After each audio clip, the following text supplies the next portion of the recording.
Hello! I have returned and I am back. Hello. It's good to be back. It's good to be back in the rig. It's been a while. It has been honestly a good while, like about a full week almost. Like my base is dusty, crusty, a little bit musty. Yeah, it's okay. Let's give it a good old wipe to do. I got my little brush here. I'm just gonna brush it off. Yes, very good, very clean. Dust all over on the carbon fiber.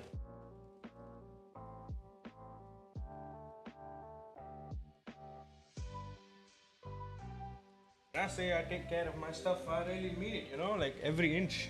Welcome back, Narab. Oh, something's happening with the... Oh, that's not good. That's not a good sign. Hold up. Something ain't right. What is happening with my... Oh, there you go. I completely forgot to turn on the thing. Let me turn the camera off and then turn it back on again because it's cheap. Very weird.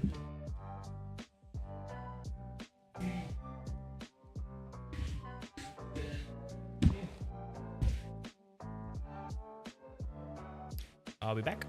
We're back. Nice. That was weird. That was strange. That was a bit. That was uncalled for. I want my shirt. You gotta be a Totoya. You gotta be a Totoya. Toyota. Did it say we're real cheese people on that banner there? Anyway, Road Murica. It's the first time we will be driving on this road in Murica. Loving the grass graphics. The grass is grassing. FPS is FPSing. The wind is blowing. And the Porsches are locking up and heading into the wall, as you would expect. Plan for today, like it says in the title, just some series completion stuff. We're going to do one of each, at very least. We're going to do one Porsche Cup at Road America, which is going to be the second race I'm ever going to do at Road America. We're going to do the Global Sport Car Challenge race, the Kia Optima at Laguna Seca, fancy combo, and finally the...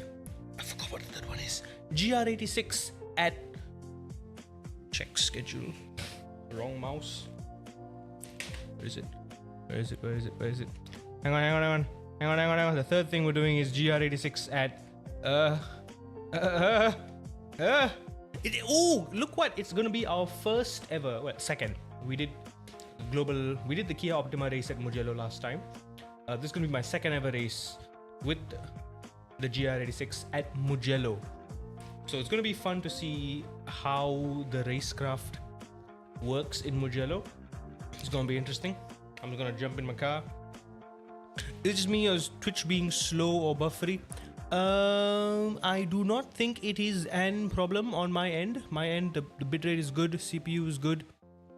Dropped frames are not dropped, they are good. Things are good on my end. I hope it's not too bad on your end there. So yeah, make yourselves comfortable. It's not just you, it's jumpy as frick. It is. Okay, so Twitch is having a problem now. Okay, Twitch is having a bit of an aneurysm as we speak. Look at me, I got my Totoya. I did half of leg day today, if that makes any sense at all. What I mean by that is I just did mobility training because I am away from the gym this entire month. I have not gone to the gym at all over the past couple of weeks because I'm working at a different location. I might have mentioned that. So I no longer have the access to my gym like I did back in the old office. So I do have to switch things up a little bit. Ooh, let me just adjust my microphone. No?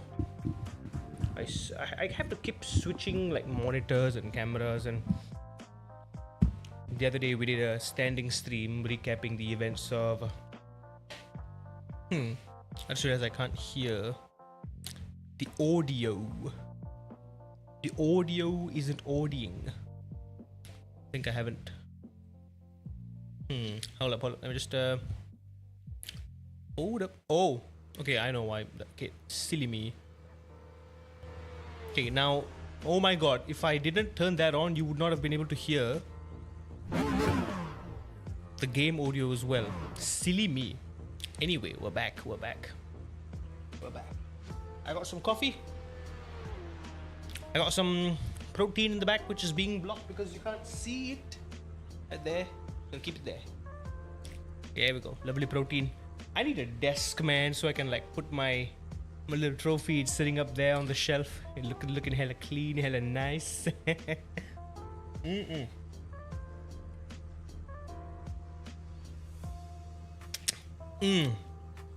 Coffeed. Let us jump in, shall we? Oh, also, make yourselves comfortable, everyone. We're just gonna get started a bit. I'm just gonna warm up at Road Murica. Treven, if you're still here, I remember we are doing the Indianapolis 6-hour special event. No worries, Nadab, no worries. Thank you so much. I've gone ahead and started getting some practice though. I'm not sure what car you're keen on using. I'm okay with anything. Honestly, I'm okay with anything. It doesn't matter at all. AMG would be preferable since it is the car with the most experience that we have. Also, I have nearly perfected the launch with the 911 Cup. You just kind of keep it at 90%, drop the clutch, and off you go. Just the right amount of wheel spin, and you are quite literally off to the races. Now, this isn't my first time doing this race here at Road America, to be honest. I actually did one, was it yesterday? I'm not sure. I did one earlier this week. It didn't exactly go so well. It started fantastic, by the way. It went amazing because I started P13. I got an amazing start and got 3 positions right off the launch. And then on turn 1, I tried to go around the outside. Oh dear God. My brother in Christ, you do not brake there. Oh dear God, I am... Oh gosh. I need to apologize to that man. Stephen Laird.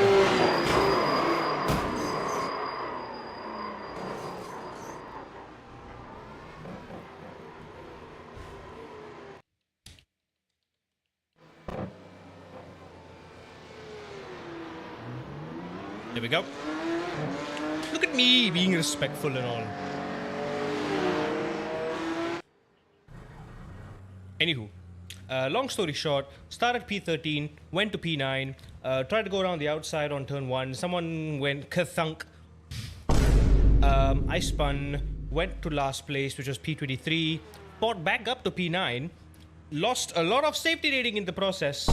And unfortunately, I'm back down to B license. I'm back down to B license, and that's very, very sad, very, very unfortunate, and I'm not very happy about it. But such is life. There are setbacks.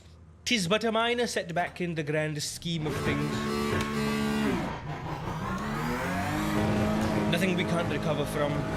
And anyway, this season, honestly, because of how busy I've been with special events and particularly the TGR tournaments, I've just not been able to really commit to exploring iRacing as much as I wanted to. Like, I still haven't really committed much in GT4. I still haven't committed much in LMP3. I haven't done a single LMP3 race yet, which is embarrassing. I haven't really done any MX5 racing. Only thing I can be proud of is I've really gotten a decent stride with the GR86, which is a wonderful car. And I think if you can master a car like the GR86, there is still a lot of value to be found in that. And alongside that, I've also been getting very, very good with the Porsche Cup as well.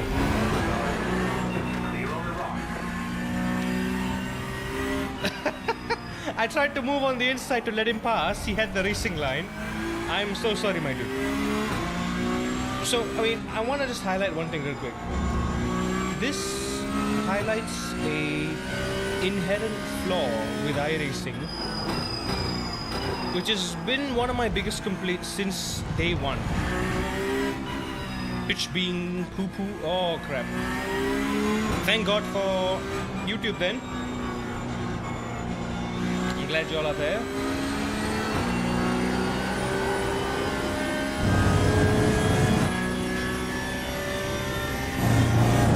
Also, you might have noticed I'm driving with the delta off. That is a new habit I'm trying to inculcate. I don't want to be reliant on...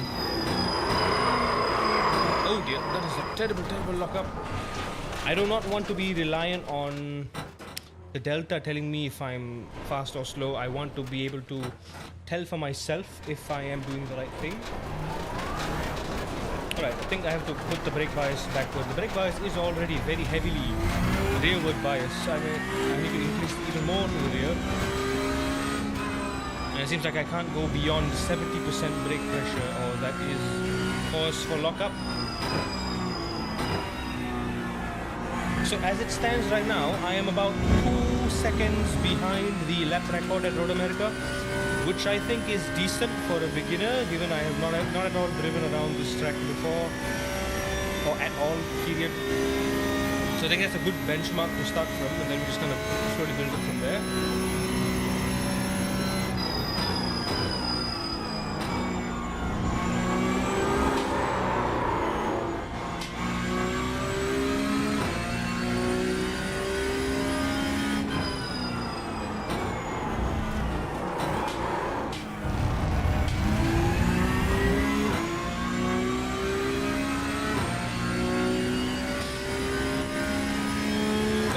Fine, don't worry about it.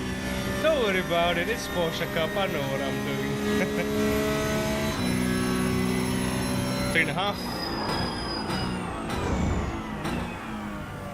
See, you can brake later.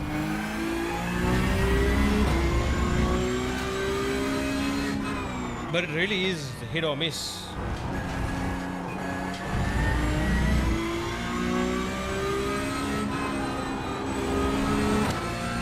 These corner complexes that are pretty straightforward in a GT3 car are not so straightforward in this because of the lack of downforce that it has compared to the GT3.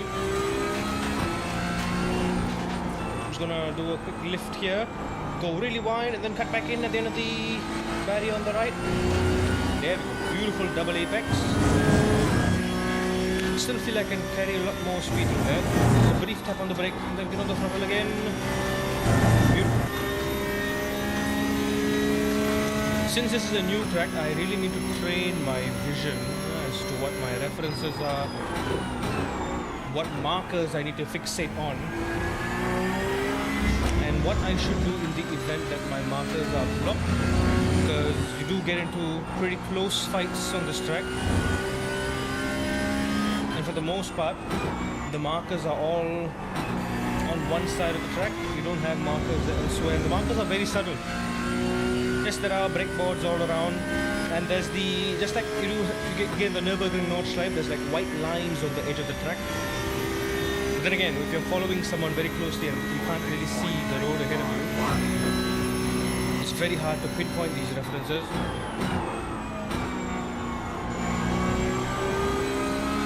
When it comes to the Porsche Cup, I honestly prefer a slight rear tire lockup than a front tire lockup, because at least on the front I don't go understeering off into the corner and I still have front grip to rotate the car.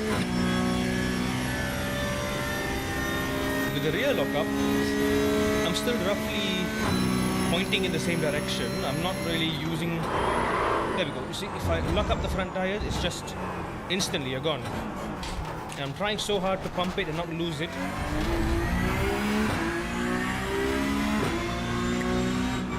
That pumping style would work in LMU, but not here. So it is a bit annoying to sort of have to retrain myself every time I'm hopping in between sims. Because the way it works in LMU, you can still be pumping it as long as you go below the threshold brake pressure and then reactivate it. In iRacing, you need to literally pump it as like an on and off switch. You need to go on and off, on and off, on and off. You have to go from just under the threshold to zero, and then threshold zero, threshold zero. That going back to zero is almost a necessity in iRacing. Whereas in LMU, you don't have to go to zero. You can go from threshold to maybe like 10 or 20, threshold 10, 20, threshold 10, 20. So you can kind of keep still braking partially. You can still save the lockup. But that is a very, very drastically different behavior compared to iRacing. Also, I know I forgot to turn on eye overlay and everything. I will get that turned on in a jiff. Terribly sorry that Twitch isn't working, you guys. I hope it gets better soon.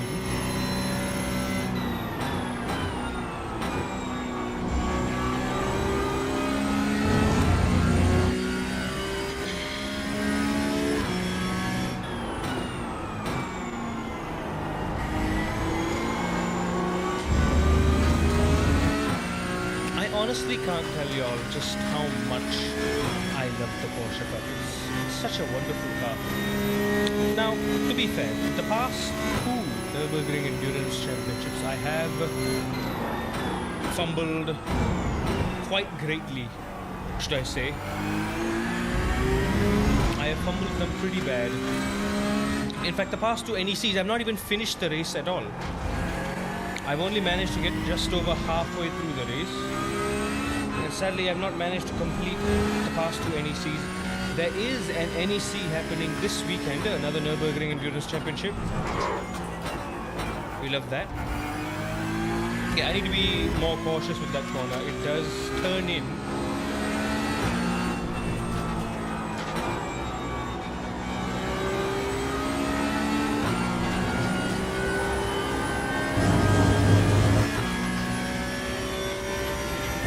There is the NEC happening this weekend. However, I am going to do something different, something special this weekend. Y'all are coming karting with me.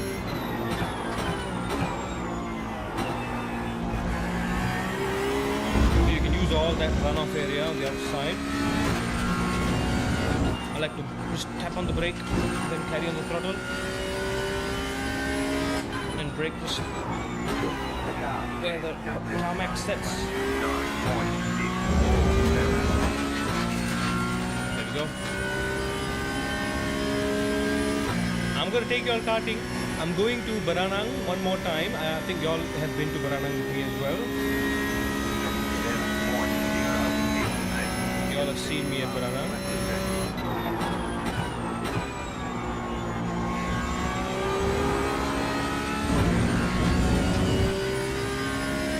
I will also be going to city karting Kuala Selangor,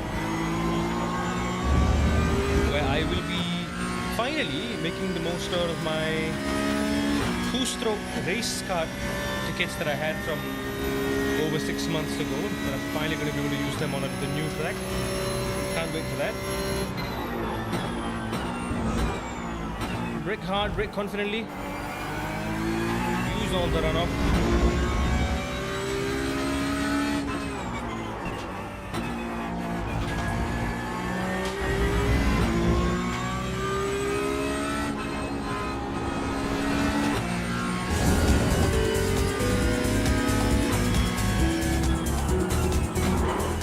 Yeah, there's a little kink on the braking zone there that gives me a little minor lockup.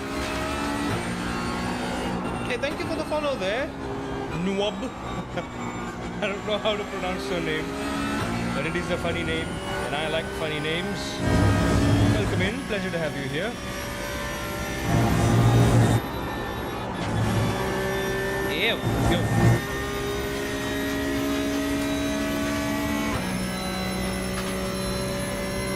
Oh no.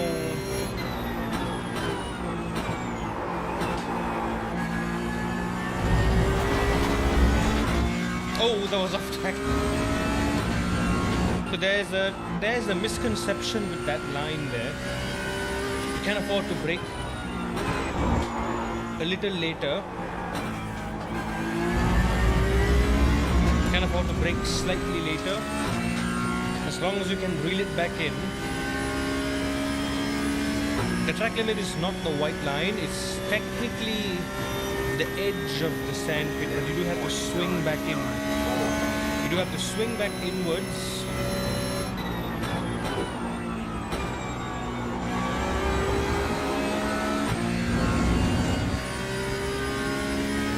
Before the sand pit ends.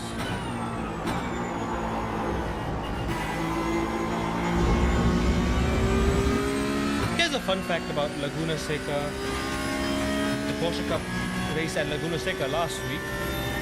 I actually really enjoyed that, but I only had time to do one because last week was such a hectic week. I was busy with EGR and MAM.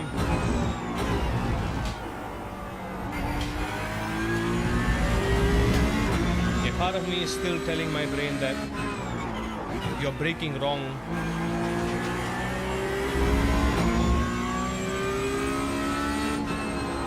For the most part I am, but something's telling me that I can carry a lot more speed.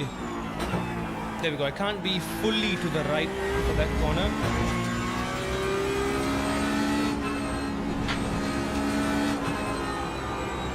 Okay, I like to scrub, and then back on the throttle.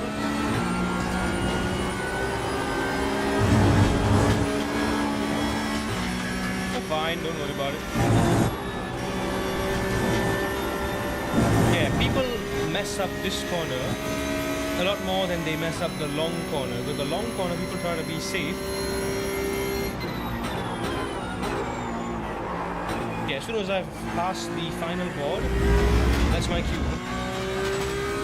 Unlike a usual sort of 90-degree corner where you start opening up as soon as you reach the outer line. For this corner, you do still kind of have to turn in just to swing back into the track limit. It's a bit like Watkins Glen final sector. It's a bit like that corner complex. Also, hold on, let me just turn on the overlay of the AEIOU overlay. Close that. Oh yeah, there's this new telemetry tool which I haven't had the chance to explore yet. You know what? We'll fumble around with it a little bit later. I'll see if it's worth using. Oh dear, that's not good. Oh no. Okay, we are having some stream frame drop issues. What's happening? That shouldn't happen. There is some issues.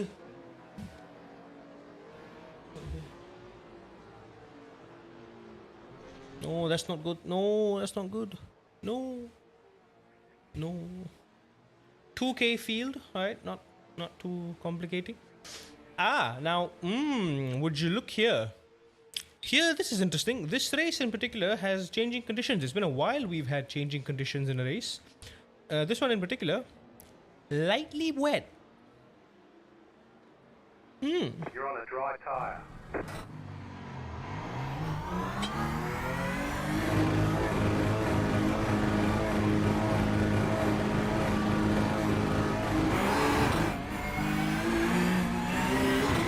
I bet.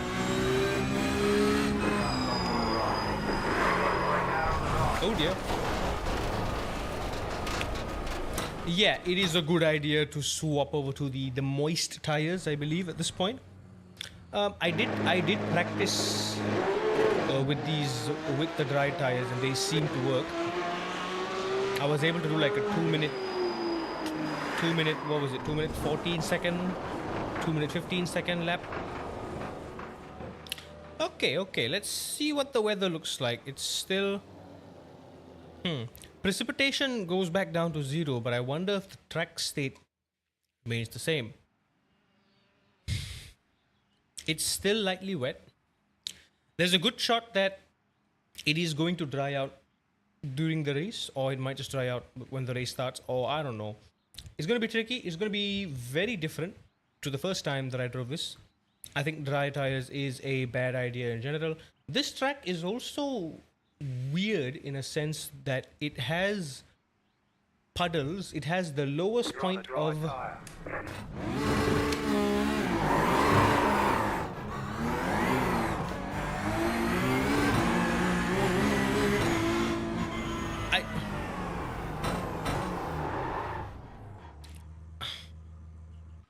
I thought I literally just changed to the wet tire, did I not? Of course I did. I clicked apply. Okay, there you go. I'm down to 159 at Silverstone. Top times are 158. That is heckin' amazing, dude.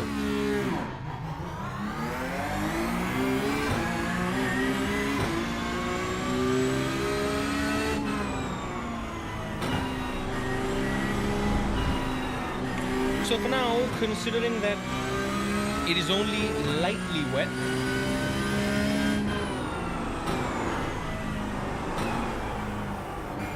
it is still somewhat safe to use the dry line, but we shouldn't attack any of these corners with the same sort of ferocity as we did before in the dry. We do have to brake much earlier So instead of at 3, we brake at 4 with a much lower initial pressure. So instead of 70%, our threshold now has dropped to about 50 or less at most. Gradually ramping up the brake pressure is very important. We need to make sure we have a gradual weight distribution, not just from left to right when steering, but front to back as well. Oh boy. Yeah, I really don't want to be picking up incidents here. That corner is already very, very hard in the dry because it already catches you off guard when you brake. I would expect even more so in the wet.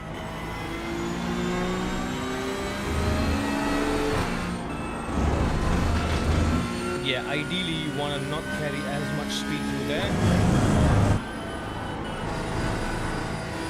And ideally you don't want to use any curbs on corner entry.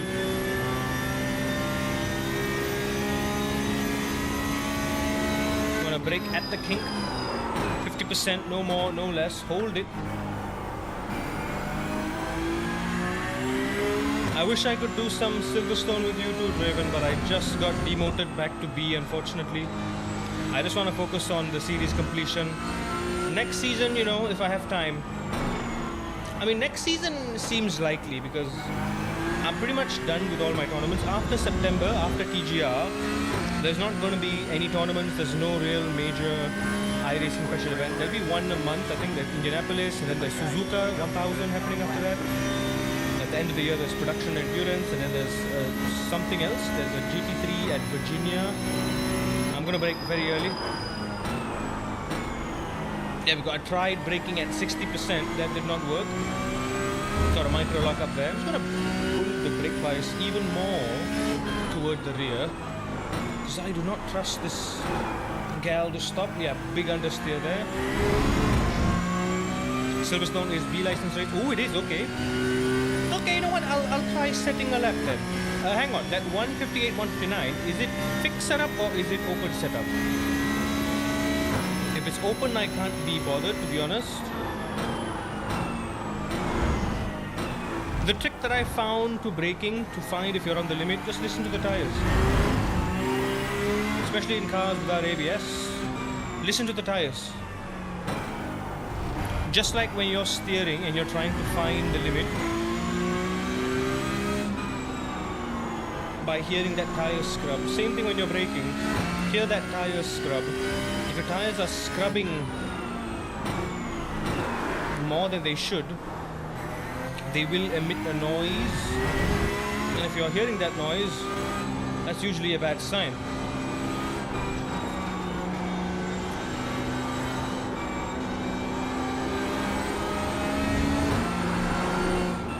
Oh, yeah, there's a big puddle on the apex there. That is not good at all.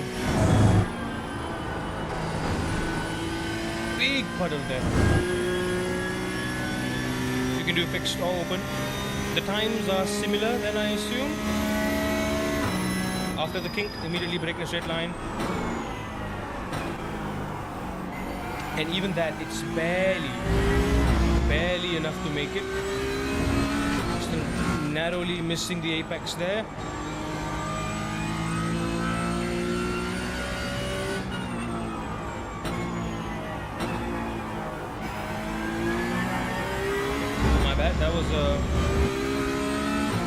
That was a dry racing line and a dry braking marker.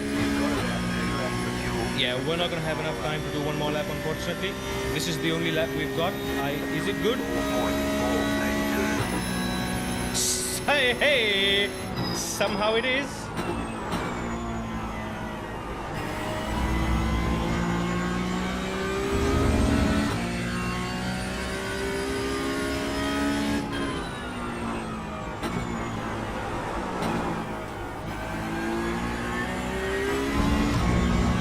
Everyone else has an extra lap. I'm not going to have that extra lap.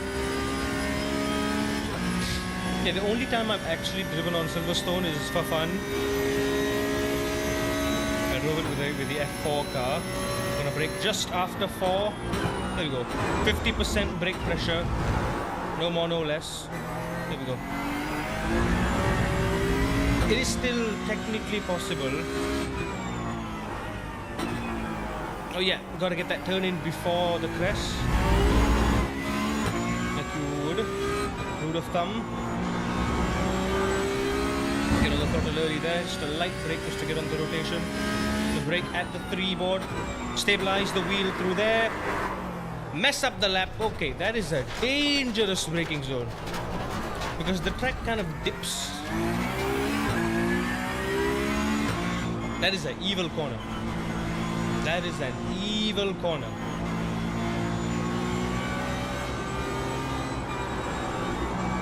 There we go. There we go. Another dip on the inside there. That will catch you off guard if you're not being careful. So if it were me, if anyone were following me through this section here, I would be more inclined to let them have the outside line before the long right-hander. Because I know they will. There's a more than likely chance that they will mess up the braking through there. Yeah, but that's decent.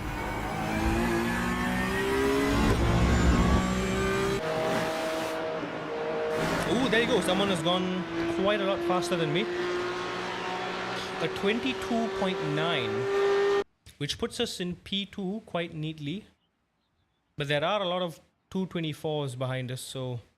Okay, track state has changed to very light wet. Let's see if it's going to be enough.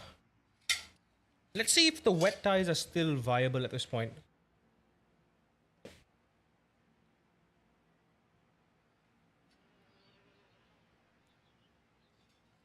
I could be a weirdo and go for the dries, but now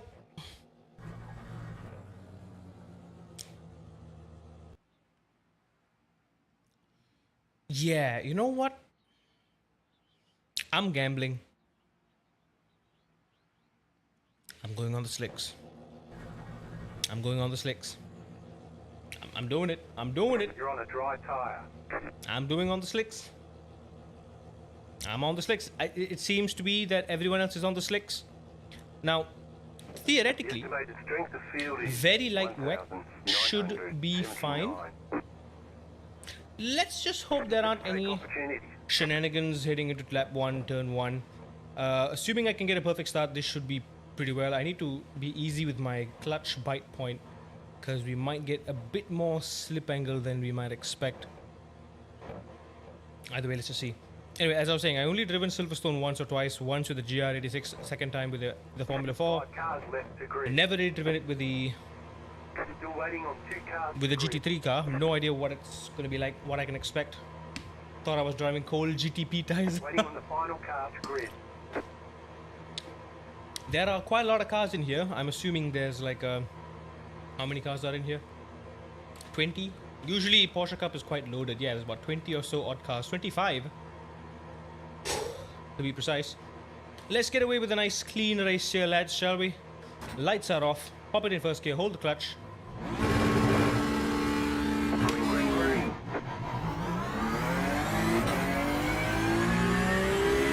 Me and Mr. P1 are off to a perfect start.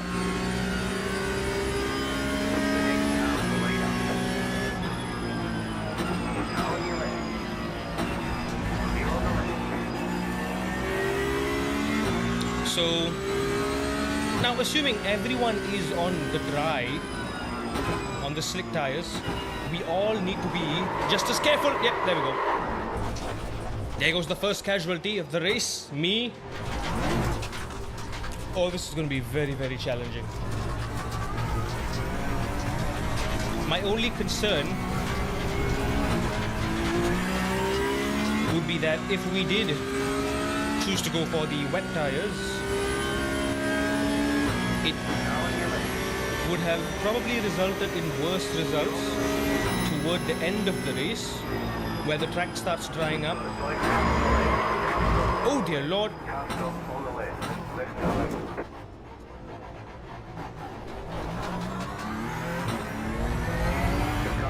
Oh dear God.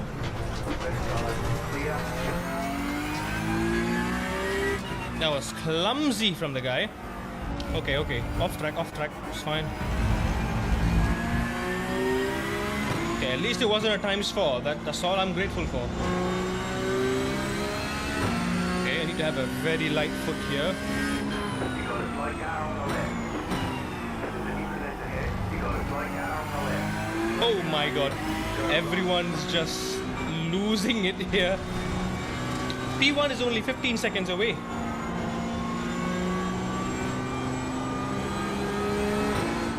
I should have stuck to wets. The wets were fine. Why did I choose to do this? We could have easily clinched a win or just stayed in P2. Guy in P1 looks like he knows what he's doing. Whatever it is, I think I just need to be careful here. Let's pick our moment. Brake a little bit early for the kink. There we go. Still some cars losing it here and there. Oh dear God. Oh dear God. That's not gonna be good. Oh dear God.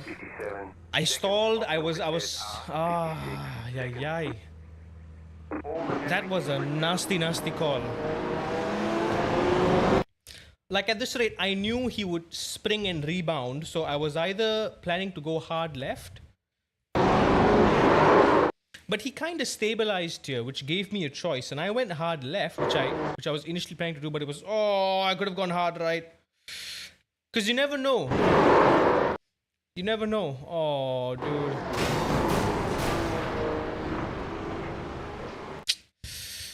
Oh, that is a shame. You're on a dry tire. You know what? Regardless, I am going to just... Do we have a fast repair in here? No, we do not. Oh dear. Yeah, that is unfortunate. Turn off the auto fuel. I'ma change to the wets. See what we can salvage at this point. I don't know if it's gonna be enough. Oh boy. Oh God, we can't afford to lose any more safety rating, man. What are we at? 7? We're at 7 at this point. Oh look, it's Jay Grunjnik in P1 before is no longer in P1. He has pitted as well, just as I have.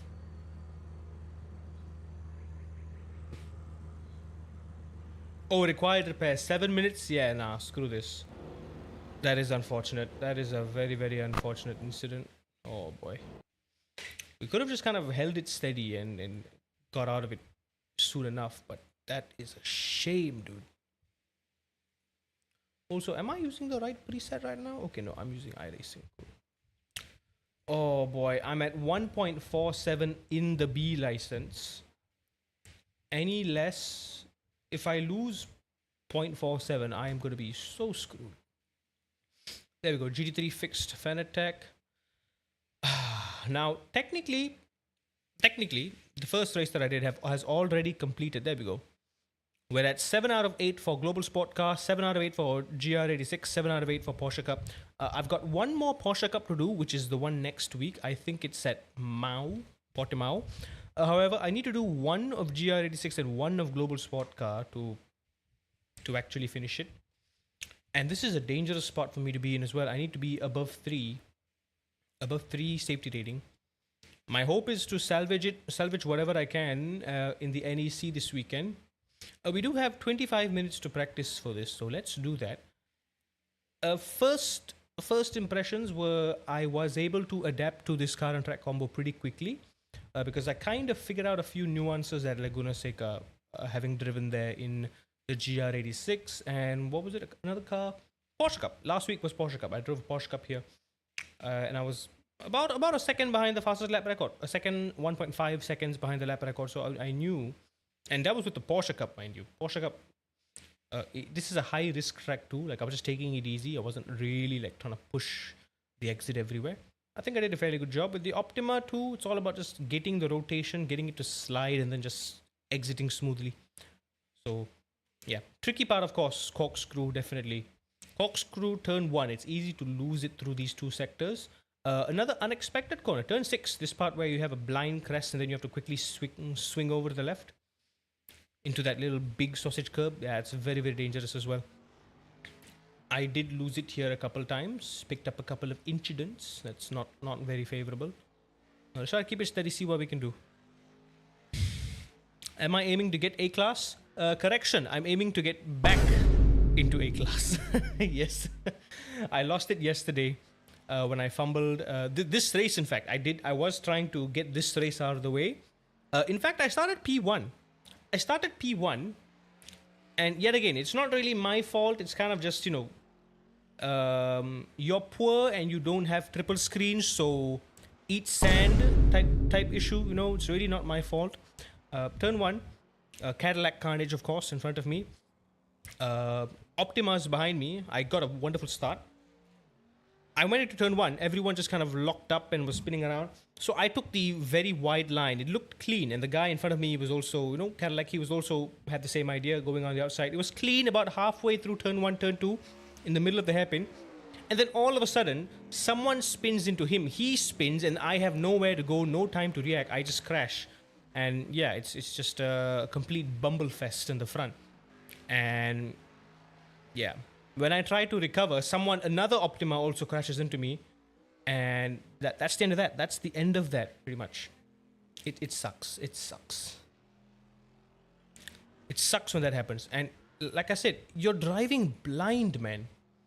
You're driving blind. When your corner is like here and you're looking here, it's stupid. You have no idea what the hell is happening on your side. Like if you had triple monitors, you can see someone spinning in there and you can take some sort of evasive action. Even the only evasive action in this case is just hard braking, letting them spin out of you and then you swing back in. There's nothing else you can do, man. You're blind. It's like you're driving like this. All you see is this. You don't see anything.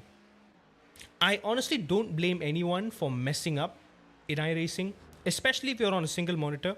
I don't blame you if you don't know who's on your inside. I don't blame you for making risky moves or getting sent by a risky move from another person. It's just incredibly silly.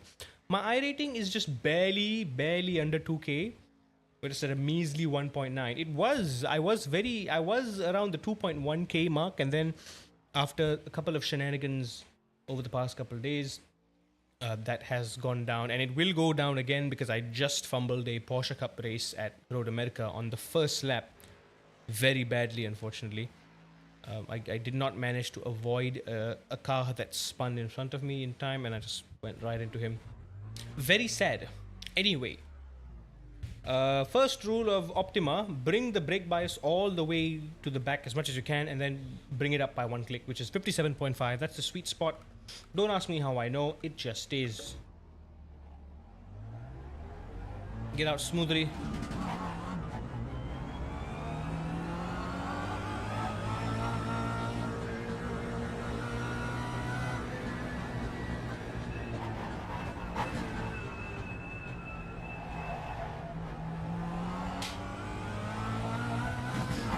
You passed me in iRacing. I haven't hit 2K yet. Aw.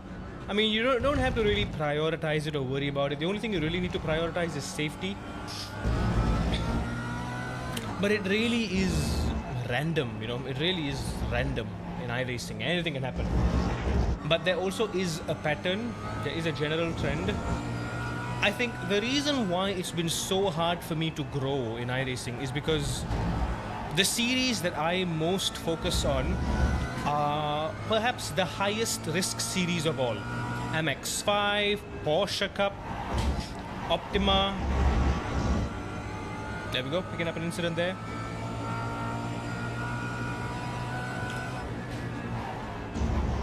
What other series do I do? What's the one other series? GR86. GR86 is such a high risk series because it's a slow, safe, easy car. The people who drive it think they're legends, but they're really not. In fact, a lot of the time they're just the opposite, and they overshoot and they overthink and they overestimate everything to the point where it's just a game of stay alive. You don't really have to make any moves unless you're like fighting in the top 5 or the top 3. Even then, people still do make very, very silly mistakes. That was terrible braking. Yeah, my car's weaving all over the place. Yeah, that's why you wanna be very careful with the heavily rearward brake bias, because even in a front wheel drive car, you can do that. You're at 1.8 9K I rating, 1915. That is awesome. That is just about where I am. That's very cool. Good for you. I think I know what kind of mindset I should have moving forward if I want to improve, right? For a start, I need to stop focusing on these high risk races like GR86, Optima.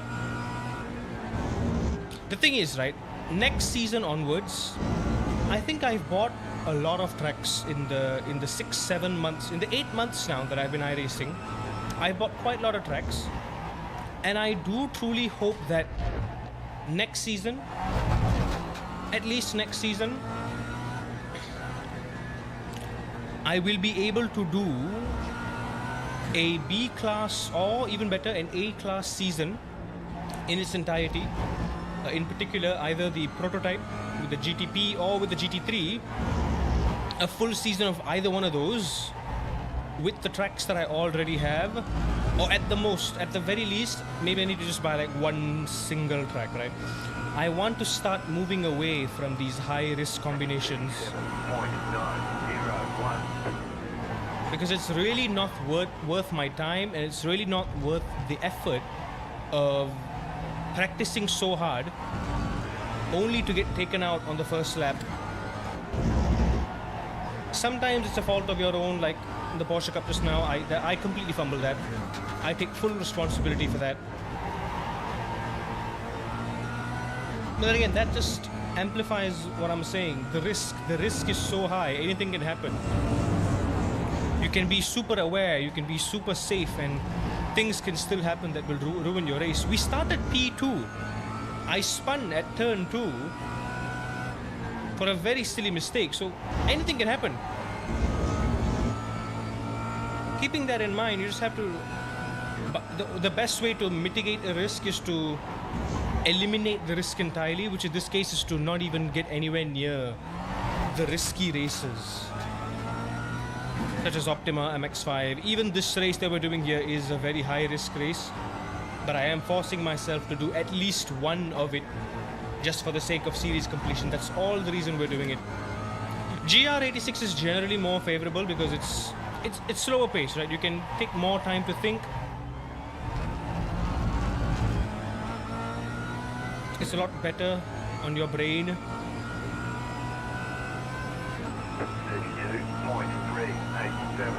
Just take your fastest lap position.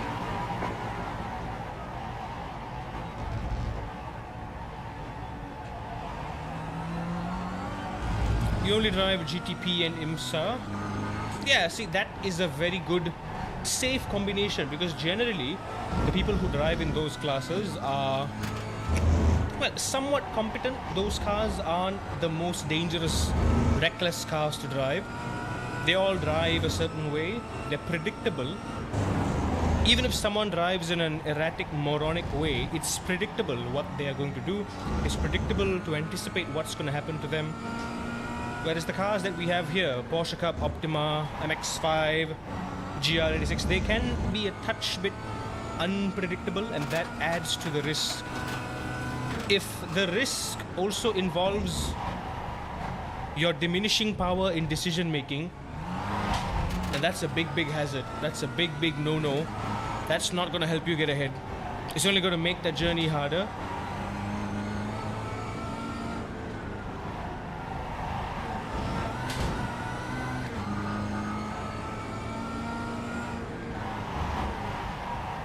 To be fair, there's risk everywhere, right? Let me just get that out of the way. There is risk everywhere in iRacing. There is no safest class. Everything has a risk. Every class, every iRating, doesn't matter if your safety rating is 45, 4.99, doesn't matter. Risk is always going to be there.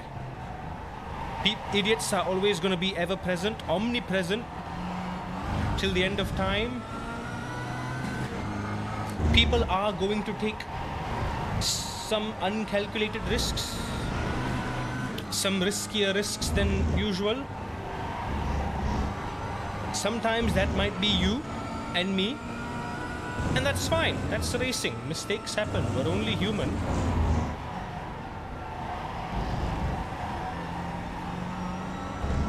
and I would say 8.5 times out of 10, or you know what, let's be realistic, 9 times out of 10, these mistakes are committed by people with a single monitor.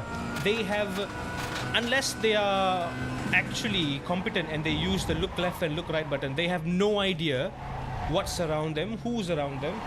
Even if the spotter man says so, they have no idea. And for the most part, they probably don't even care. All they want to do is get ahead. That seems to be the mentality of most drivers these days. Getting ahead. I rarely stumble upon a driver who's actually competent, who actually has a race strategy, a race plan, who knows where they stand, and they attack once on the final lap and they execute it flawlessly. It's very hard to find a driver like that. 2.225. Your first podium in LMU, Nadab, awesome. That's awesome news. Also, speaking of LMU, by the way, real quick tangent. I know the 6 hour of quota special event is happening soon. Yeah, can't take that line, nope. 6 hour of quota is happening soon. We will not be doing that, sadly. Yeah, because it coincides with iRacing's 6 hour of Indianapolis, which is a bigger deal, so we will be doing that instead. And there is simply no time to practice for both at the same time. Above that, the bigger reason, it is also a week away from the TGR quarterfinals. So I only have 1 week after the 6 hours of Indianapolis to practice for in GT7 with the Yaris and Deep Forest, get some strategy in. Like I mentioned, officially after the 6 hours of Indianapolis, I will be jumping back into GT7. I will swap over this wheel back to the 3300 temporarily to practice for the tournament. I am taking a big risk by not getting practice ahead of time, because I have literally 3 weeks where I'm not practicing GT7. I mean, I will, but on controller. But it is what it is. I have to prioritize the long-term gain, the long-term benefit. 33.4. My other option, of course, is I could just kind of kick it back a notch and do the 6 hours of Indianapolis with the T300 instead of this. That is an option. It's not like I have not done any endurance races with the T300. We've done Daytona, we've done Bathurst, we've done Sebring with the T300. Who's to say I can't do another endurance race? But I've just fallen in love with the magic. I feel like I can't live without it now. I don't know. What do you guys think? Convince me. Convince me to take TGR seriously. I mean, also, if I do swap over to the T300 sooner, we can get back and do some GT7 streams as well. See what I've been missing. But honestly, it feels like, I mean, come on. I mean, if I'm looking at it from an objective standpoint, it's another sacrifice that I have to do. I've made a lot of sacrifices already at this point. This will just be another sacrifice on the list of sacrifices. So I really wouldn't mind anyway. I think I'm gonna do it. Soon I will swap over this wheel back to the T300. And maybe heck, this Friday onwards, let's start GT7, dude. Let's start GT7.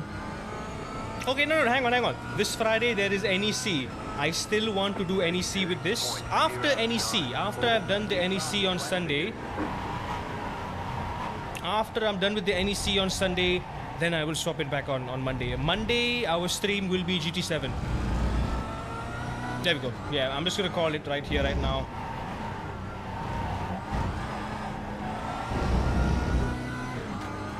TGR matters so much to me. I've not been in the top 10 in the grand finals for 5 years now. I've done something now with a heck of a lot of effort, but to get into the overall grand finals now, on a sim that I have not touched in more than a year professionally, I don't think I need to undermine just how much I might need to readjust and readapt. As much as I would consider myself a GT7 veteran, I still can't undermine everybody else's skill and my own competence, because it's been a while. I need to see just how much I need to relearn.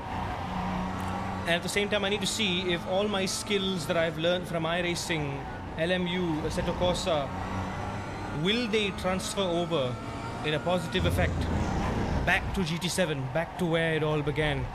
I wonder. I truly wonder. I'm hopeful, of course. I need to give everything.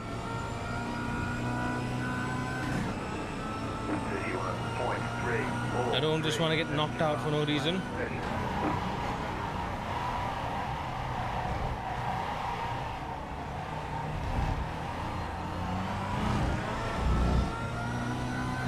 Also, I'm missing a lot of the chat. I'm terribly sorry.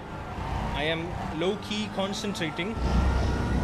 I am kinda cooking here with these laps. 31.3, that is impressive. What is my optimal like? 31 flat. Look at that. That's not bad at all. I reckon a top split time would be a 30 flat. That's pretty close. Yeah, I just favor driving without the delta bar now. There we go. A nice, clean, safe approach through there. Don't need to brake too hard. Just get a Formula wheel and use that for both. A Formula wheel, huh? Well, why Formula wheel? You got the course, you gotta slow down and give up that time. Let me get out of here. Someone's behind me. Oh wait, no one's behind me. I convinced you to go to a trip down memory lane with T300 in Indy. I am convinced. I will do that. I will do that. I have to, man. I have to sacrifice. To be honest, you don't really want to mess with your muscle memory too much by swapping around too much. Thing is, for the tournament with GT7, it will be running on a TGT, Thrustmaster TGT, which is closer to the T300 than it is to this. Like, it was a night and day difference, by the way. When I practiced for hours and hours and hours at Okayama with the GR86 with this, and then I went there, I'm like, what is this toy? You know what's the funniest part? The TGT cost as much as this thing. That blows my mind. This thing, this phenomenal wheel, 12 Newton meter RGBs monster with 8 knobs, 8 buttons, clutch pedals, the lot. The whole enchilada is the same price, if not cheaper, than a TGT. Blows my mind. The only disadvantage is that it can't run on PlayStation, which is it's just bad. I am big time spoiled. I am big time spoiled indeed. I can't live without a load cell brake. I can't live without the forces. I can't live without all these knobs and buttons. It's just so convenient now. I feel everything. I have no complaints at all. Souza, I don't have a command for that, but if you scroll down in the About section, I do have all the deets on the setup just down there. You can have a peek over there. But yeah, Draven, you're right. You're right, man. But again, when it comes to GT7, I think I should be fine, because as long as I just get practice with the T300, I think the force is roughly the same, the sensation is roughly the same. The TGT has a bit of a rumble to it because it has like that transducer motor. It's like a Thrustmaster's version of Logitech's True Force, which doesn't work at all. Honestly, it's just noise. It just goes brrrr all the time. But it would be a more similar transition for me, I guess. And worry not, I also will go to the Axel Center directly to get a few practice sessions in there as well. Because that is the actual rigs that they're going to be using for the tournament, so I might as well get some practice on that rig. With the pedals they have there as well, the default T3PA pedals that come with the TGT. GS V2P, I know that wheel. That is a heckin' slick wheel. The thing is, Souza, I'm not a fan of Formula style wheels because I do not care for Formula. A. B. A is slightly wrong in the sense that I do like the aesthetic of a few wheels. McLaren GT3, Simagic GT Neo, which was actually what I was considering before this one, this round wheel. I would have gotten the GT Neo instead of this. My only concern was I just want an all-rounder. I still enjoy rallying. I still enjoy driving road cars. I still enjoy, just having fun, like putting my hand on the wheel and driving like a truck driver, driving like on the street in Assetto Corsa. But above all, I also want to learn to drift Eventually. Look, guys, can I just like promise y'all something? Two things, right? I'm just gonna put it on the wall. By the end of this year, I am gonna get out of rookies in Formula, right? We're gonna do some Formula racing, and I'm also going to learn to drift. Like I am going to learn. I'm gonna do it. I'm gonna do it. I got a handbrake and everything, man. I might as well use it. I also want to relearn how to drive manual. Sheesh. But yeah, I don't have the budget for 2 wheels. If I had, I would. I would definitely have like a GT Neo. I would use it for everything. I'm capping. I'm big cap. Oh, the GT Neo is slick though. There are a few people here in Malaysia who are selling it for second hand. But then again, you all know the priority. Look at the bottom left. Triple. I need the FOV. I need the FOV. You have the R12 with the CRP2. Oh boy. R12, that is decent. That is exactly the same as mine. Newton meter wise. The CRP2, those are some heckin' fantastic pedals, man. Those are mwah. Those are beauties. Those are slick. Good for you. Those are awesome. And you want to get the active booster pedal? Hell yeah. Oh, but it's going to cost you an arm and a leg, literally. A literal arm and a leg, god damn. Me too, Narab. I am also equally as envious. A very long time down the future, when my Thrustmaster is old and its bones are cranky and its springs need oiling every single time I use it, when that happens, I might consider switching over to the Simagic P2000, which is what I have. Which is what I have on my wish list. Because the customization on that is insane. You can put the rumble motors and the hydraulic brake mod and the throttle mod. It's so cool. I would love to have those. But yeah, it's a lot of money, man. It's a lot of money. Right now, I think priority is just rig. I mean, triple monitor and then rig. Like, for seat comfort. Because this has already been hurting my back so much. Like, I have to do specific workouts every single time I work out just to sort of stretch my back out so I don't get lower back pain, because I already have a history of lower back pain. It's not gonna help me, man. Oh, so wait, did I miss any other chats? I definitely did, didn't I? You never use look left and look right, and I'm on a single monitor. There we go. Case in point, we have a victim / assailant right here. So that goes to show that a lot of people simply don't care. It's very, very hard. A case in point, LMP3. The LMP3 car in iRacing is notorious for chunky A and B pillars. You cannot see anything to your right and left immediately. You literally are driving like this. It's like you're looking in a bubble. You have tunnel vision. You literally have tunnel vision. And who can you blame? Who can you blame? When someone rams up your side heading into a corner, can you really blame them? They don't know you're there. They don't know you're there. That's the thing. GTPs are horrible until you get high I rating because of lower I rating LMP. Right. You're damn right about that. The way the I rating and driver rating, safety rating systems are disconnected. You can farm I rating, but you can farm safety, but your I rating is low. It brings these not very competent drivers into higher skill races, such as especially hypercars. Hypercars are definitely high skill.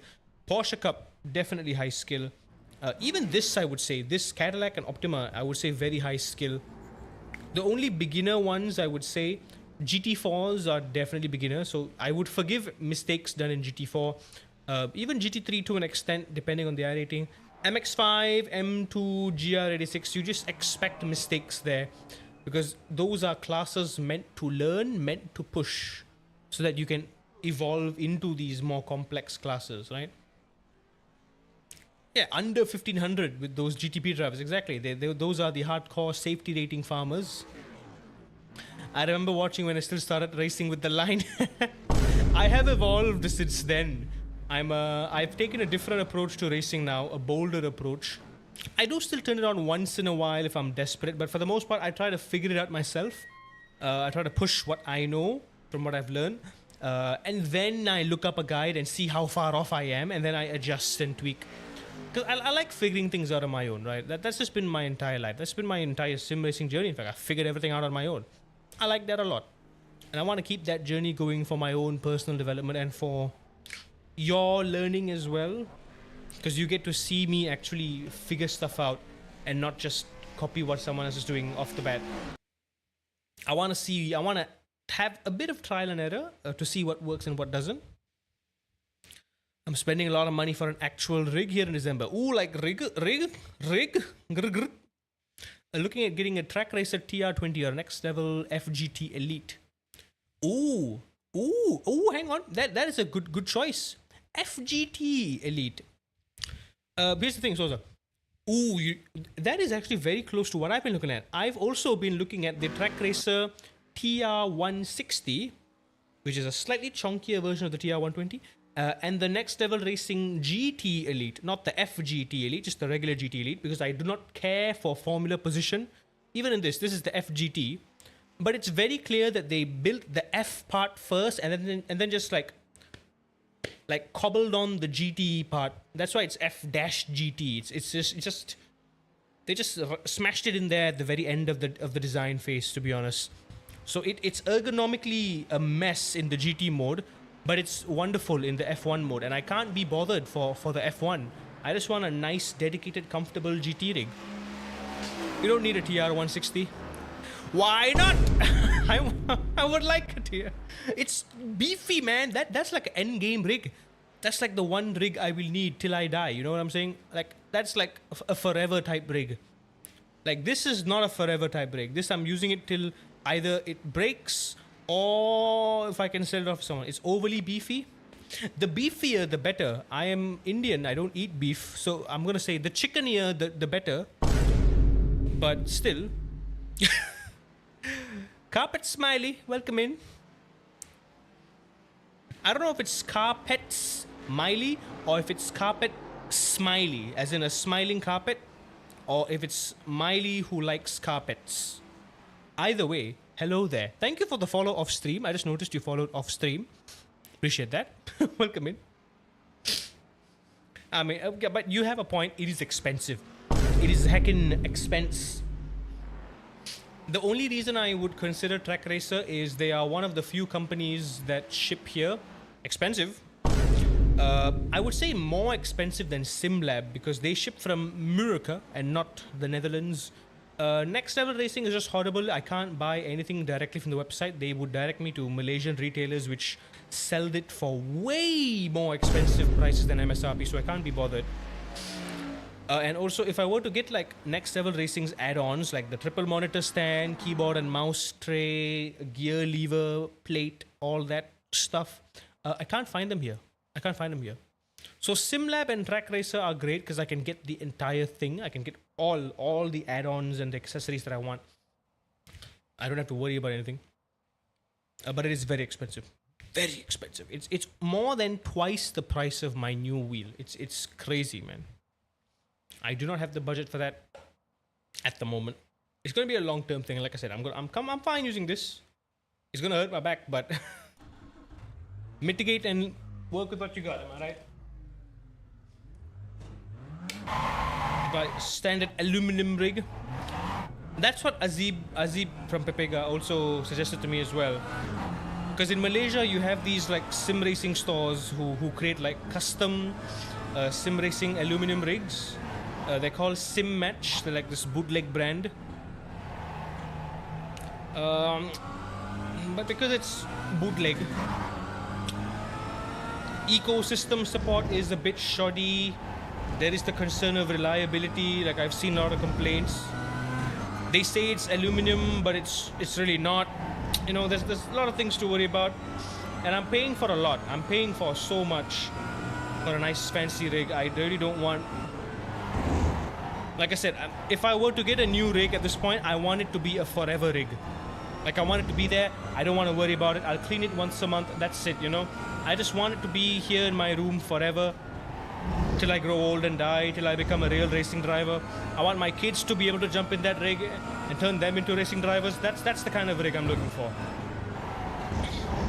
So I'm not bothered with a rig that would just last me like a good 5 or 6 years and then it's gonna break down and rust. I'm probably spending like 8 to 9k this December. Oh, that's a lot. Yeah, that is in fact the actual price range of a fully accessorized sim rig from either SimLab or Track Racer. I'm looking at the SimLab GT1 Pro, not the SimLab P1X. Oh hell no! I wish I was rich enough to get the P1X.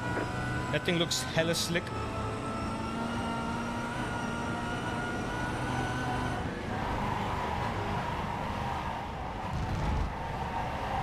There we go. You kind of have to dance with the wheel heading into turn 1.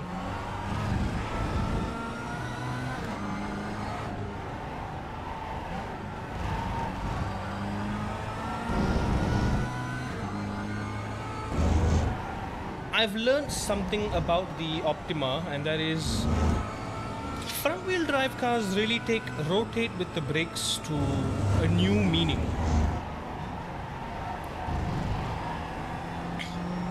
They really do. Because if you look at the way I drive front-wheel drive cars, they are so dramatically different from how I drive a regular rear-wheel drive car, and I'm starting to get the hang of it. Like, I understand how this car works now, how it behaves on the throttle, how it behaves on the brakes.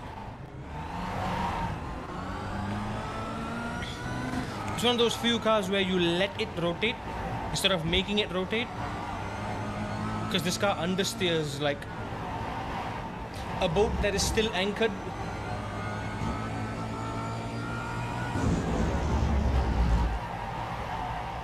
Oh, I missed the apex. That was bad. What a time by Diaz, 31.4. I reckon I have one more lap in me. Ooh, very close.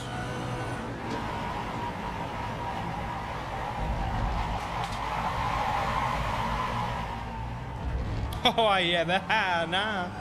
I messed that up pretty badly.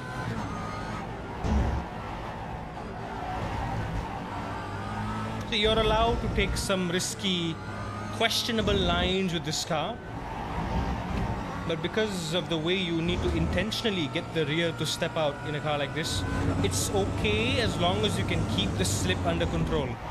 So what happened there on turn 1 was the slip was not under control.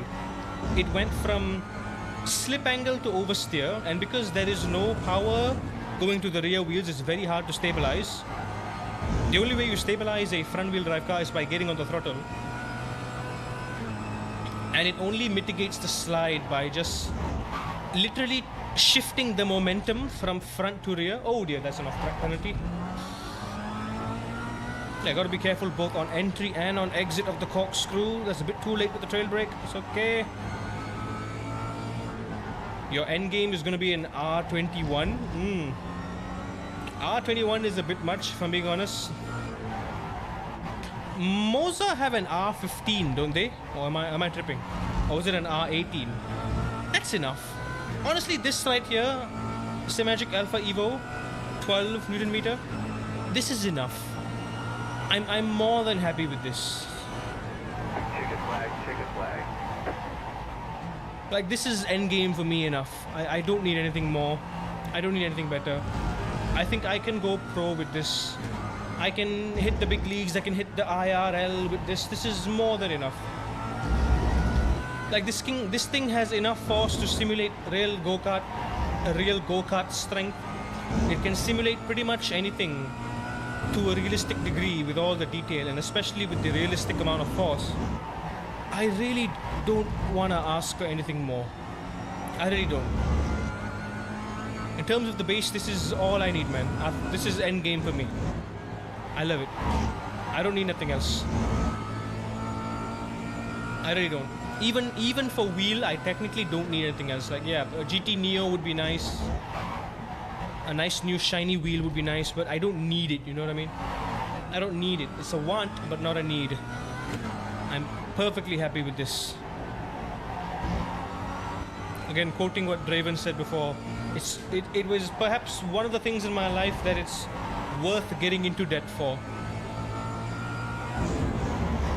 Speaking of debt, what debt? Y'all might have seen my... Yeah, y'all might have seen my Discord. Your boy is officially debt-free. That is huge news. I am officially debt-free, and it is so liberating that I can actually save for... I can actually get my financial plan back on track. I can actually start saving up for a rainy day, save up for the stuff that I want, save up for the stuff that matters in life, not just drop everything into sim racing. I've sacrificed pretty much everything. Last year I sacrificed a lot for go-karting because it was just me. I didn't really have support from anywhere else. This year I sacrificed everything for sim racing, and I'm glad to say that I am out of the dumps financially. Whew. Thing is, I did not expect it. The circumstances which led to this were totally unforeseen. Oh, come on, another off track. I need to be very, very careful there. I think I'm within track limits, but apparently not. Hang on. Let me look at the corkscrew here real quick. Look, I'm coming here. I'm braking straight. I'm turning in. Okay, it looks like corkscrew. It's the white line, not the curb. I'm still within the curbs, but oh, that sucks. Looks like we only have 6 cars in the grid. I hope this is still enough to give us the championship points. I think it should be. Okay, Diaz. Okay, let's try to keep Diaz at bay. I know my optimal is a 30 flat. Yeah, 30.9. So I think I'm doing pretty good. For our level, I think we're doing pretty good. 5 cars left to grid. You love your Moza R3. Aww. Spend money on wheel like the GT Neo. It's not a want, it's a need. I wish, dude. Money. There are more important things in life now, though. Again, like I said, this is fine. This is fine. I'd rather save the money to keep like the stream going. I still don't have enough. I need to save for iRacing, to renew iRacing at the end of the year. And like I said, I'm planning to get Coach Dave, a Coach Dave subscription as well to help us out. I hate that every wheel is around $1,500 US. Oh, come on, boy. Are the wheels you want like the what is it? The SimLab Porsche 911 GT3 wheel?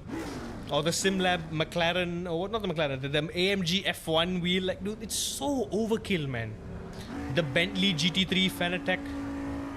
It's so overkill. So overkill. Like, I get, you have money, you want to flex, go ahead, do what you want. Not my money, not yours.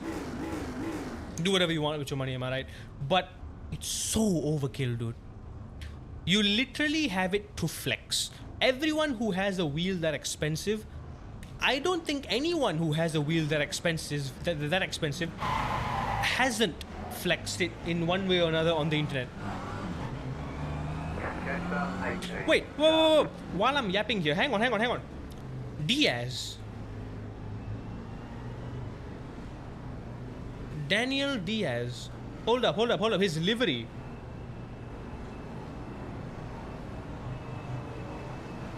Oh my god. It's the red and yellow livery. Oh my god. Remember I said I did this race once before and there was a car that took me out?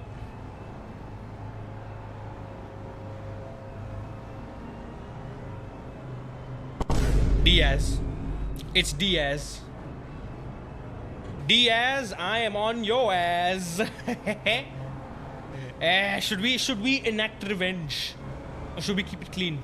Nah, we do not have the safety rating buffer to complete the mission. No, we don't. Yeah, am I right?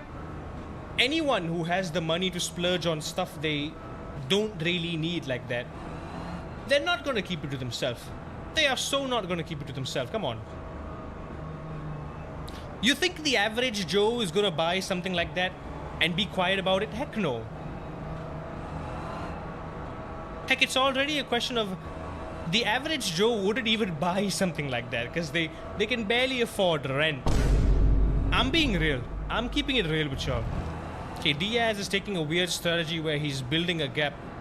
When I did it, I stayed as close as I could to the Cadillacs for fun, to make things interesting. So he has effectively split the competition. But I doubt, I suspect that within like six or seven laps, the Cadillacs should catch up to us. Oh, this is a terrible time for the lights to be going green. And Diaz again. Oh, yeah, he's gone off. There we go. I knew it.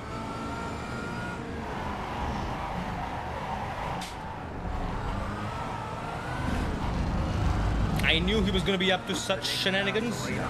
It's okay. Keep it clean. I'm an average Joe, just a retired US veteran. By that regard, my friend, you are very much not an average Joe. You are above average Joe, if anything. Keep it clean. Yeah, let him pick the off tracks. Let him pick up the off track. Let him be sloppy.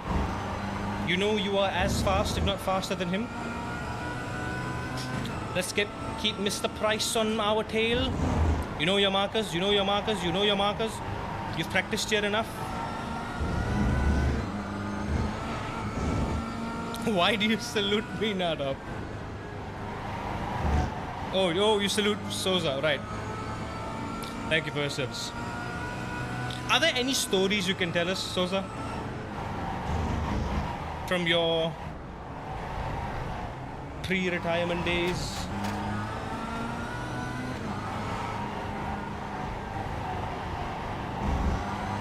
I think I only have one question.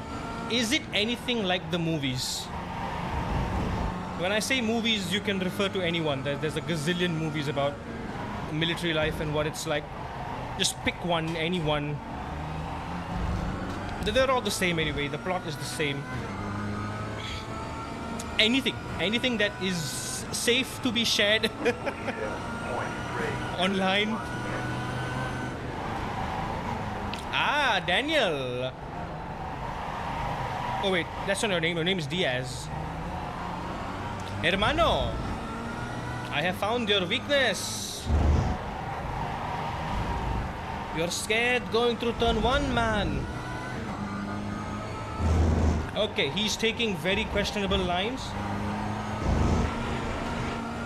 I noticed that he's trying to slingshot around the corners, like turn left to go right type thing, you know what I mean? So he's trying to Scandinavian flick into the corner, that's the right term. Diaz is trying to Scandi flick into the corners, which is I would say skill issue, because you can get the same amount of rotation just by adjusting the brake bias toward the rear. That gets the job done. Again, it's a 25-minute race. Just keep it steady. Bigger priority is to pull away from the guy in P3. Arguably, if we both can hold the slipstream, it will work out for both of us. I need to stop understeering needlessly and recklessly. Just focus on my rotation, focus on my lines, exit smoothly. Yes and no. Do things happen like movies? Sometimes, but movies don't show how long things really happen.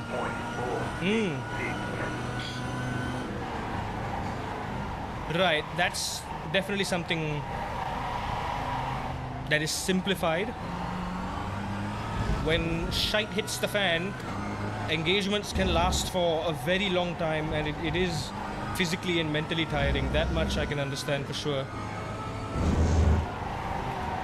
It's not even like a video game where you can complete like an operation within a certain amount of time. Like there is so much, correct me if I'm wrong, but I believe there's a lot of waiting around. Am I right? There's a lot of waiting around.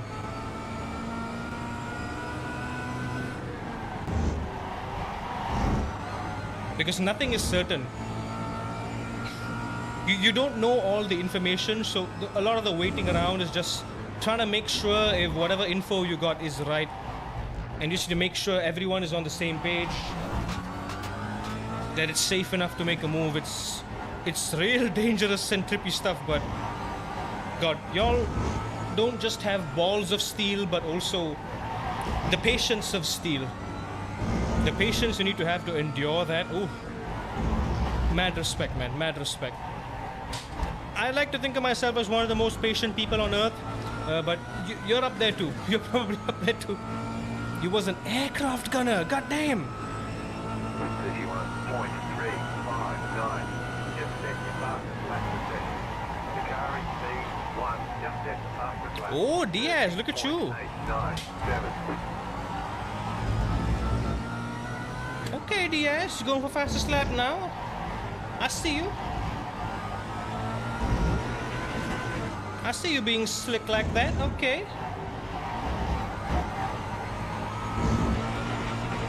I see your fastest lap, and I'm about to raise you another one. Don't forget, I have your slipstream.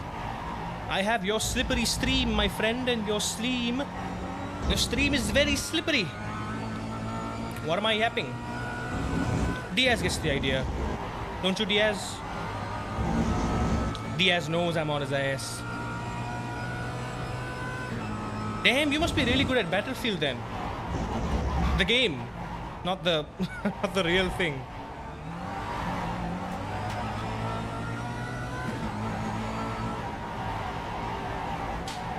Wait, have you played Ace Combat, that jet fighting game?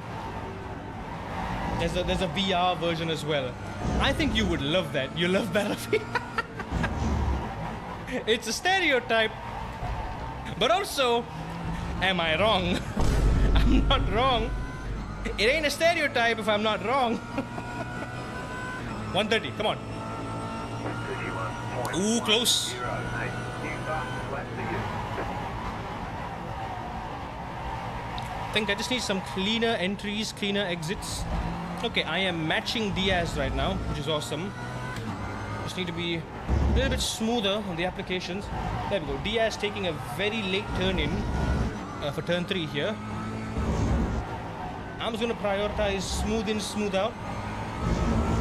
I think I have the edge on him. I do have the edge on him. I think it's toward the final sector where I'm kind of slipping up. And I'm messing up the exit through there. Even the corkscrew. Ace Combat is super tryhard. Ooh. Tryhard in what sense? Like the players? The sweats? Are they just too sweaty?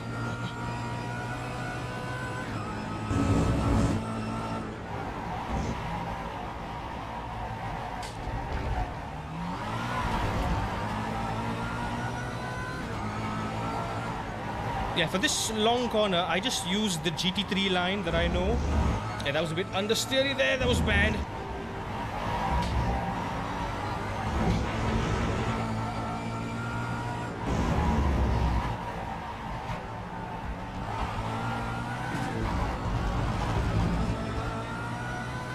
Fastest lap, come on. Fastest lap. 31.365. Oh, come on.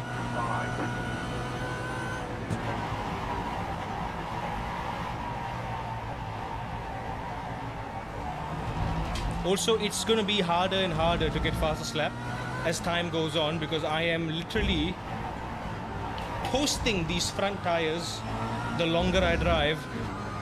You can literally hear the tires screaming for help at every turn. But there's nothing I can do. That's just how the car is. It is, according to a lot of people, one of the worst optimized cars in all of iRacing. Also, yeah, the dirty air I'm getting is also not helping at all. It's really making it a lot harder to be smooth. Like I'm getting a burst of understeer upon corner exit. Don't worry, focus on your references. Be smooth, be clean. Don't cut the track. I cut the track. Damn it. There we go. Take it early, take it early, take it early. Beautiful. Damn it, this was supposed to be a flawless race. I've already lost so many incidents from the Porsche Cup race.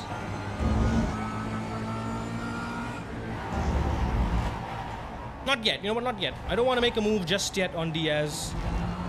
I'll make a move on him on the last lap. Also, the Cadillacs haven't caught up to us yet. P1 is still half a lap away. Nothing to worry about, I assume. 31.469. Please consider 31.512. Right side, clear on the right. Left side, go right. Oh dear. Diaz, I'm so sorry, man. I was in the space. I was on the inside. I had the space. You have to leave a space, man. Was I not clean? Again, I don't really blame myself. I don't really blame the other guy. He ran wide. I saw the space. I went there. We'll have to check the replay. I think we were already overlapping halfway through, right? I believe we were already overlapping bumper to bumper, rear bumper to my front bumper. Halfway through, I swung into the inside of the space and he closed the door without leaving space, clearly. He clearly just closed the door on me, which is unwise. I mean, as soon as there's a bumper-to-bumper overlap, Spotterman would have said, car left. If it's his fault for not heeding that warning. Either way, we do need to check the tapes. Someone remind me to check the tapes or else I would just quit prematurely. He had to overslow and carry speed and he closed it. Yeah, exactly. So the overslow did allow him to tighten it back, but I was already overlapping by then and I had already swung into that space, so wasn't a matter of clean or unclean. I think I held this curb line, but he just kind of cut in front of me and did not give me space to hold that inside line. Like, if you just gone wide like you already had, we could have gone side by side and you could have fought for turn 3 instead. But that's fine, that's typical iRacing type shit. Who can you blame?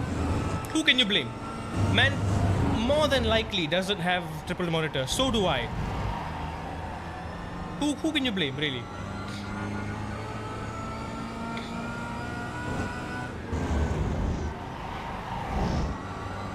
And it wasn't like a moronic move or anything. It was just an innocent mistake. It was, he got very close. He could have avoided it. If he just, I don't know, maybe turned right a little bit, he could have very narrowly avoided it. Unfortunately, he didn't. Unfortunately, it was a bit too far away. A bit too close, I mean. If he just turned right a little bit, man. Our bumpers just touched for a bit and then he lost stability. And then, yeah. The contact further pushed him in my direction, which caused him to spin. I feel bad about that though, I feel bad. Sorry Diaz, I really did not mean to do that. I really was hoping you'd give space, and I did my best to hold the inside line. I haven't watched the tapes, but I believe that is on you, my friend. I'm terribly sorry though. There we go. This is the kind of line I took. I was hard inside. I was hard inside. That's the kind of line I was taking. Hard inside line. How much time is left? 12 minutes. Nice. Cadillacs are still about 3 corners away at this point. That's my revenge. Hey, you know what? Revenge is a dish best served lukewarm. Lukewarm. Not too cold, not too hot, just room temperature. Room temperature revenge, baby. Something bad happened to him, but I'm not even mad about it. Because I know it wasn't my fault, it wasn't his fault, it was just... It was hard, man. This is not real racing, as much as you want to treat it like it is. Unless you have triple monitors, this is... You can't really consider this real racing. You can have a $10,000 wheel, you can have a motion rig, you can have all that crap. Unless you're driving in VR with like a big field of view, or using triple screen and you are actively monitoring and observing what's to your side. You cannot equate this to real life driving. You just do not have the spatial awareness. People do not seem to understand just how important peripheral vision is in racing. Because you know how on a sim, you're constantly using the scanning method to find your markers and references, as in your eyes are literally picking out. Like right now, I'm looking at the number 2 board, and then I'm looking at the apex of the next corner. In real life, you don't even have to look, you don't even have to scan, because your peripheral vision picks that up. Your eyes are just fixated on the next corner, next corner, next corner, next corner. You're not worried about car positioning, you're not worried about the brakes, because your peripheral vision allows you to do that naturally anyway. And that is a huge disadvantage to have on the sim. And you are pretty much crippled with a single monitor as compared to a triple monitor. It's a huge disadvantage. Don't feel bad, stuff happens, yeah. I mean, I'm the kind of guy who, if I make a mistake, I own up to it. I will admit it, and I feel bad, right? Like that was what I could I have done. I could have held a tighter line, maybe. Maybe I did, after hitting the second apex, I did go off into the middle, maybe. Who knows? I think I did go off into the middle, but then again, that's just... Look at the car we're driving. It's the kind of car where if I touch the throttle slightly, I will understeer. So there was no way I would have been able to hug a proper tight inside line. There's no way I would have been able to do that. Alright, P1 of the Cadillacs are starting to make their way through the pack. 32.874. Okay, there we go. Lap times are decreasing by a full second about now. That's how cooked our tires are getting. The lines haven't changed much, but the amount of slip angle that you're getting, the amount of scrubbing you're getting, the amount of understeer you're getting, is starting to get real bad. Not having triples is why I'm slower in a race than in practice. Because in a practice you have all your visual markers and references all to yourself. In a race, other cars are blocking your visual markers and references half the time, and you also don't know who's on your side. Spotterman does a good enough job of telling you who's on your left and on your right, but it's often not enough. It's nowhere near enough.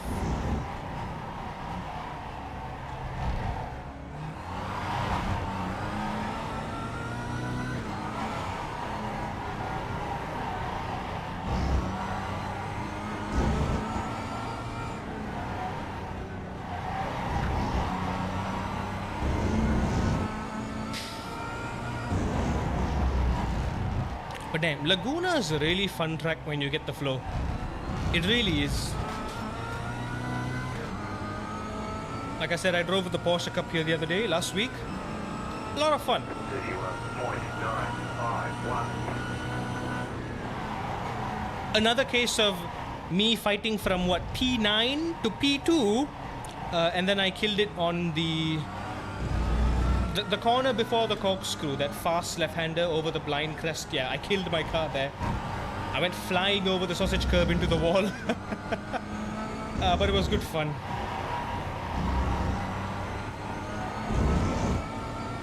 Alright, not too happy with the incidents, but should be a slight boost to our I rating and to our safety rating overall, given that the field is 2K.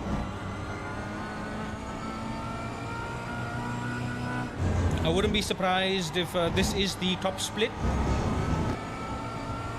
I believe Mr. Daniel Diaz is a 2.5 to 3K driver. Last I checked, he was a pretty decent driver, I think.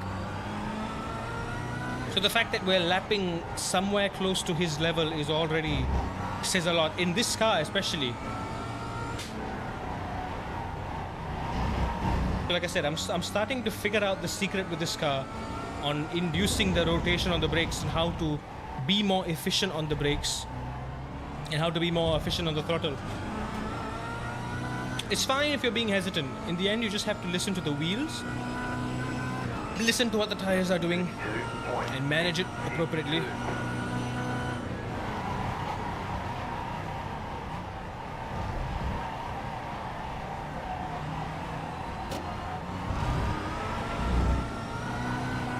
You just have to constantly remind yourself that this is not a rear-wheel drive car. It does not behave like one. It does not brake like one. It does not exit like one. Mr. Caddy, please. All right, there you go. Inside, line's yours. Thank you, good sir. Clear.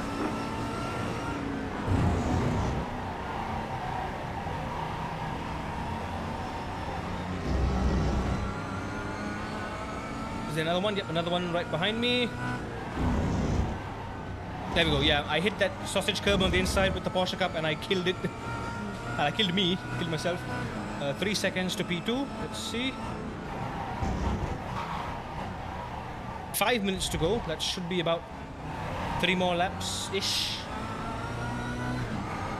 3 to 4 more laps.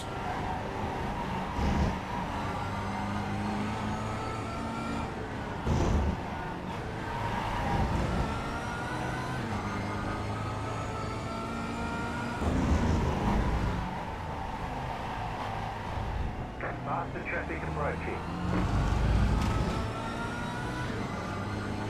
If you look at the time, right, the Cadillacs aren't that much faster than the Optima. Left side. Clear. You see what I mean by I'm blind? I can't see him. I had to literally risk going for the fully wide line because I had no idea where he is. Like, yes, I can look left while I'm mid-corner, but that would require me to take my thumb off, spend more mental resources on like, oh, you gotta flick your thumb to see where he is, instead of focusing on your own line. Clear. If there's a bit of overlap, if their front bumper comes out in my windscreen, then I'm okay, I can see them there. But if they're just in my blind spot, you just have to assume, you just have to, fingers crossed, pray to the Lord, pray to the man in the sky that you've given them enough space and or they have not outbraked and are going into the side of you. So no amount of going wide is going to save you in that kind of scenario. Mr. Caddy, please wait. For the love of God, please wait. This is a terrible corner to trying to make a pass. There you go. Just go, just go, just go. Clear on the left. You see what I mean? He can't execute a perfect pass there. Nearly went wide and killed himself.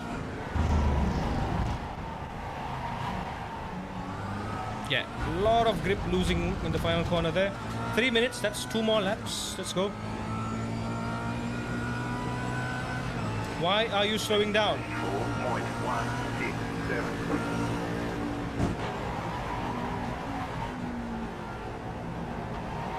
You see how I can't even see the inside apex when the guy blocks me there? Can't even look into the corner. Muscle memory just kicks in and you just hope you're not going wide.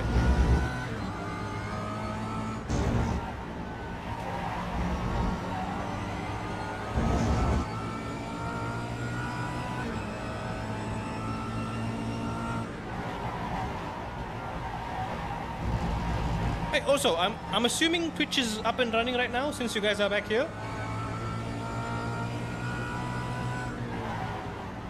Hope Twitch is okay.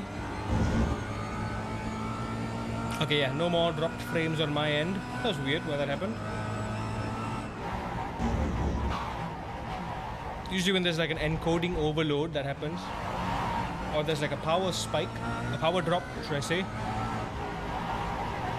There we go. Very light braking.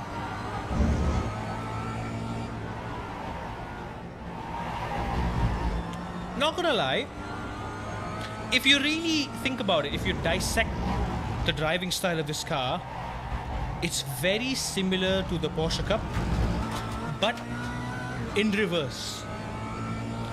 Does that make any sense? Because the Porsche Cup is a butt-heavy car, oversteery, tight, hard to control, menacing car. This is a understeery, tight, front-heavy, hard to control car. Same personality, different outfit. You feel me? Everything from the way you brake, the way you steer, the way you accelerate. It's a very technique-focused car. The way you get good with these cars is you master the technique. You can't brute force these cars because you will scrap the front wheels in the Optima's case or scrap the rear wheels in the Porsche's case. In both cases, you can have a severe case of locking up the brakes and going straight into a first-hand appointment with barrier. They both have the similar level of risk. They both can catch you off guard in a snap oversteer moment. They can both understeer like a boat. So again, same personality, different outfit. I need one more good lap. Final lap, it is the white flag lap, let's go. Alright Cadillac, you can have the inside if you have the speed. All yours, do not touch me. 5, 8, clear. Dankeschön. Oh dear God, oh dear God. Clear on the right. Fine. Another one up on my tail. Faster traffic approaching. Not yet, not yet, not yet, not yet, not yet, Caddy, not yet. Now, go. Go. Inside's yours. Right side. Go. Off we go. Clear on the right.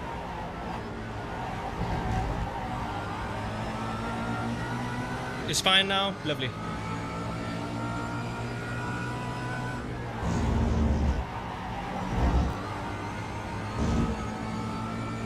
Ooh, Diaz is back in P2.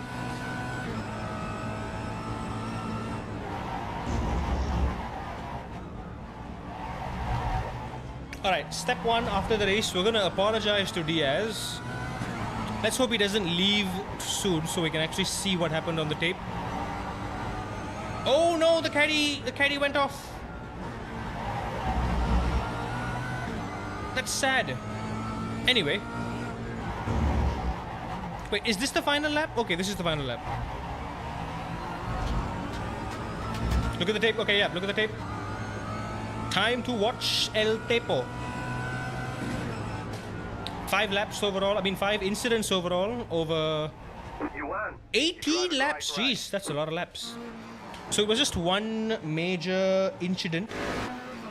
Okay, where was the one where I was following? Okay, step 1 is Diaz, Denial Diaz. Sorry, Diaz. No one is driving that car right now. Is he gone? Really? Diaz? Pig. Look, Diaz, I'm sorry, man. Look. Hold on, right? Let's clear this once and for all, Diaz. Come on. Right? Yeah, okay. He goes wide. Very wide. Okay, so at this point, there is a slight bumper overlap. I am on the inside. By this point, his spotter should have told him. Oh, yeah, that is a very risky line he took. So he could have left me a bit more space. I could have backed out. That's the only thing I could have done. I could not have gone any more inside, because if I did go any more inside, I would have curbed him and I would have killed him even worse. And probably myself as well in the process. So yeah, I'm on the limit here. I can't go any further. In fact, I do curb it. I do curb it because I know he's on the outside and I'm trying to keep it as tight as I can to not hit him. But he does very deliberately drive into my line. Diaz is no longer in, so I can't even justify it to him if I wanted to, but sad. Anyway. So what do you guys think? Is it racing incident? Is it my fault? His fault? Now, this is, I would say, racing incident because it's not a dive bomb, because the dive bomb would apply here in the heavy braking zone. This is, you could say, mid-corner. He made a mistake going wide or just took a different line. I was carrying more minimum speed through here. And toward the exit, there is an overlap, right? So again, it's just when you don't have the awareness, you just can't really judge what the cars around you are doing. And, you know, he thought he was ahead. He has every right to think he's ahead. He has every right to steal the spot. But I have the speed as well. I am approaching. By this point, he could maybe see him in my mirror. In fact, now he can see me in my mirror, assuming his mirror is like, you know, at a wide angle. Okay. Okay, and that now I'm missing. Now I'm missing from his mirror. I'm missing from his peripheral. He's probably not even looking left or looking right. And then now I'm back. Now I'm back. Morph, welcome in. Hello. How's it going, everybody? Welcome in. Welcome. Welcome. How was your raid, Mr. Morph? Morph, I'm gonna need your help because I will be jumping into the Turismo, the Grand Tourism very, very soon after this weekend, after my NEC race. I need to practice for the quarterfinals and the upcoming rounds of TGR. I need to reacclimatize myself with the GT7 physics, the cars, the Totoyas in particular.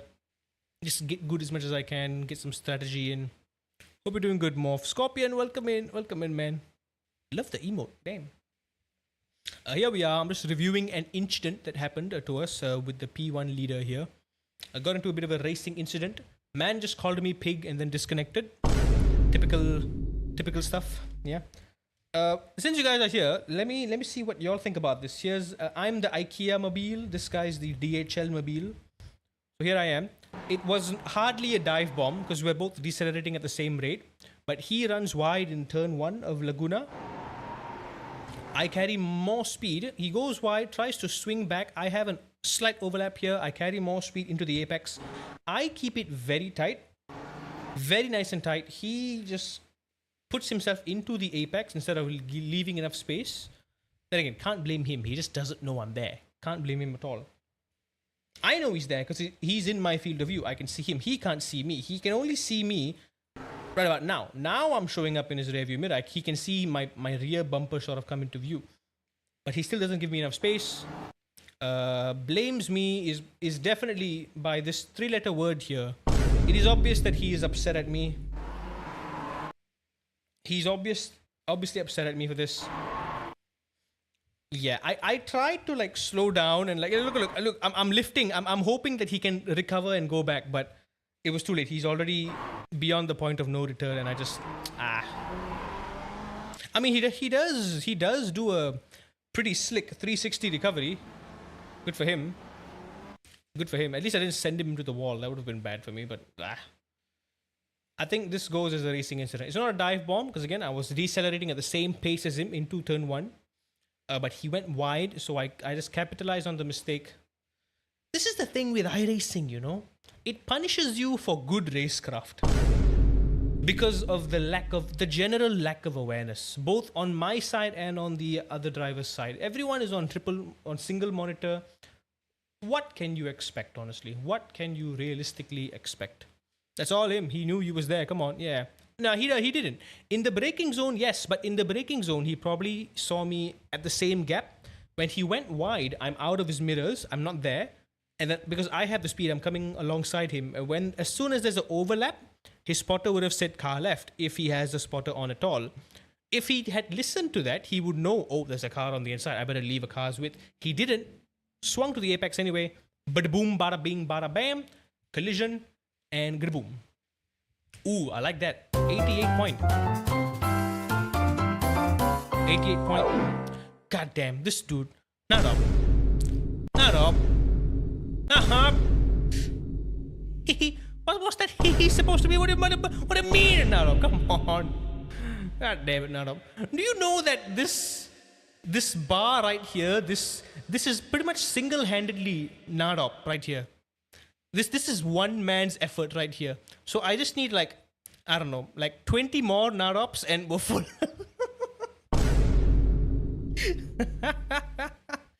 I need 20 more of you, Narop, and then we're getting triples, baby. Oh boy. Narop. You really don't have to, man. I appreciate it. You've done so much, dude. I'm just...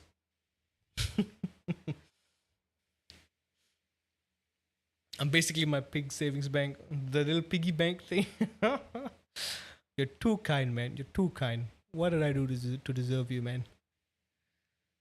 Okay, this is a good result, though. Very good result. P1. We did gain, despite the 5 incident. We did gain. That was top split.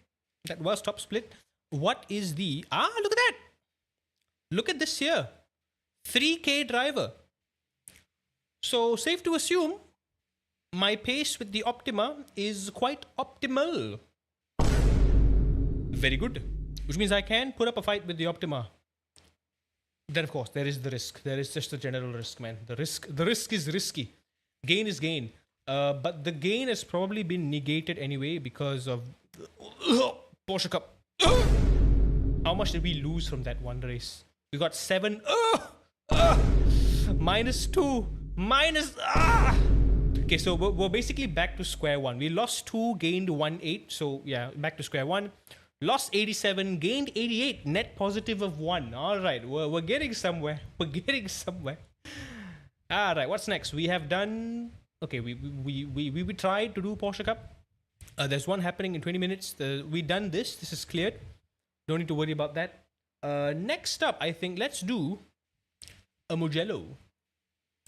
Let's say hello to the Jello. Also, this is my new livery that I'm rocking. I'm not rocking the Only Chance anymore. This is this TGR's official livery for the GR86. I think it looks slick. Love me a white livery. I'm gonna use it. Yeah, we do have some experience with Mugello here.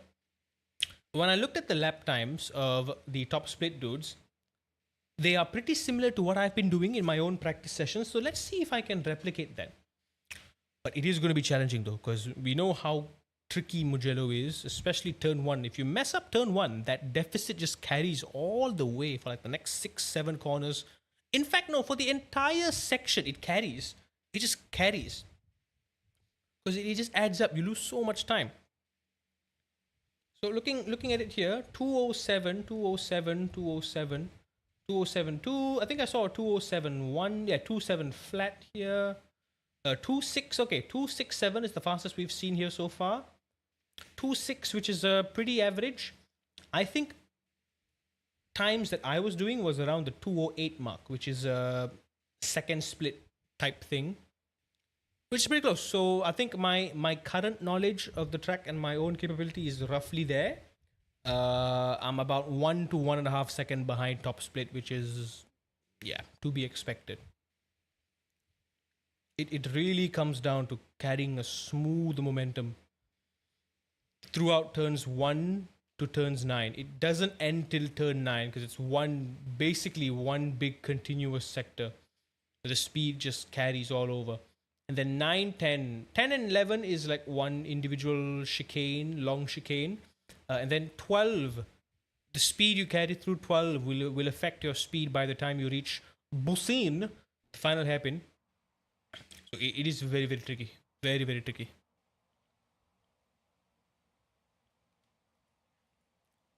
And gotta be careful not to use all the track too. Yeah, fastest guy here is an 8 flat. Let me see what's my best so far. Oh, that's bad. Look at that. Oh, we're not even close. We're not even close, man. 8.8 is my optimal. So that is a full almost 3-second deficit to the fastest lap. To 206. We are very far behind. Very far behind. Okay, but let's see what we can do. I am better with the car. The track not so much. But let's just hope in the race we just keep it steady, keep it clean, finish within point awarding position, and we can call it a day. I'm gonna take a quick break. I need to do a wee. I need to wee in the woo. I drank too much milk, and I'm just I'm not exactly lactose intolerant, but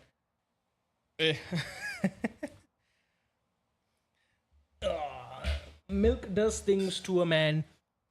Also, it is Wednesday, which means it was leg day. So yeah, my legs are a bit wobbly at the moment too. Allow me to do. Goodbye.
Heyo, I'm back. Also, while we're here, let me just do a quick update on what's happening this weekend. Remember, I said surprise stream. Yeah, I'm going karting this weekend. I'm going to Horizon Baranang, the Baranang karting circuit, which I've been once. I've done an IRL stream there. You all might have seen it. And on Sunday, I'll be going to City Karting Kuala Selangor, which is a different circuit. I've never brought you all there before, but I've only been there once, and I'm going to finally try the two-stroke race karts there. Can't wait. I'm still as heavy as I was when I first went, so I'm not going to be expecting any gains in lap time at all. Not even compared to when I first drove the two strokes last year, but still, going to be fun. And I've always been wondering, I am going to stream. Heck, oh yeah, I'm going to stream it. And I want to bring you all for the ride, right? I want to bring. I don't just want to put the camera on the side of the track somewhere that I'm off in the cutting, and you see me every 1 minute go around. It's boring. So I figured, okay, I'm too broke to buy a GoPro. I can't go pro without a GoPro. So I figured, what's the next best thing? I got a nice, lovely phone here. I'm like, okay, what can I do with this? I'm streaming with this, so how am I gonna utilize these heckin' amazing cameras, right? And I figured, how can I get away with bringing my phone with me when I'm karting, you know, legally? Because there are rules. I think some karting tracks, they only allow cameras if they are securely strapped to you in any way. And I thought of a solution. Here it is. Here is my solution. And what is this exactly? Allow me to demonstrate. So I just put this here. Sort of. I just hang on. I put it there. Then I just put it there. Right? It's a bit like putting on a bra, but oh well. Quirkiness aside, yeah, should have done some practice with this with the missus beforehand. Anyway, camera bra secured. I got this, so it's like a little chest strap, and then I just slide this on right here. I do a little clamp, and then boom, there you go. Y'all are in for the ride. Y'all are with me. Y'all can see me go noom. My only concern is I don't know if this is legal. I don't know if the kart tracks will allow. I don't know if they'll allow me to drive with this. It's gonna be wobbly as frick. Just anticipate that. It's gonna be very wobbly. Even though I've turned on stabilization on, it's still gonna be very wobbly, right? But y'all can see me drive. Y'all can see me drive nonetheless. It will be from a weird angle because it's not like, it's even lower than a chin cam. So most of your view will just be me holding the steering wheel. I will enable the wide angle. I'll try to enable the wide angle camera so y'all can see more of the track and the kart and my inputs and all. But yeah, I'll have to figure out what's the right angle to get it working. But this is a good compromise, a good solution. I think it's neat. Yeah, exactly. Oh my god, my man titties are popping out. But yeah, it's a nice solution. Pretty cool. Would y'all want to see like some sim racing POVs from this point of view? Like, just popping my chest out. It does look nice though. Like when I'm walking around, it does look nice. It looks like you're in a video game. You can see my hands and I can like hold a gun and it's like first person point of view. It's pretty neat. Anyway, botched solution, $15 solution, not a $1,500 solution. I'm worried the phone will pop out. This isn't a self-locking spring, it is an actual screw, so don't worry, I will secure that very tightly. I might also remove the cover for a bit more stability. So yeah, don't worry about it. It's all good. My only concern is, of course, if they will allow it at all. If they allow it, then awesome. I'm definitely 100% gonna bring it along. Y'all will finally get a POV, my POV of Horizon Baranang and also Kuala Selangor, City Karting Kuala Selangor. Not just the rental carts, but I'm gonna bring you all with me for the two-stroke race carts as well. So y'all are gonna get the first view of that. It's gonna be so cool. Is it as secure as a GoPro? No, of course not. Definitely not. It's going to be not as good, nowhere near as good, but we work with what we got. We use what we have.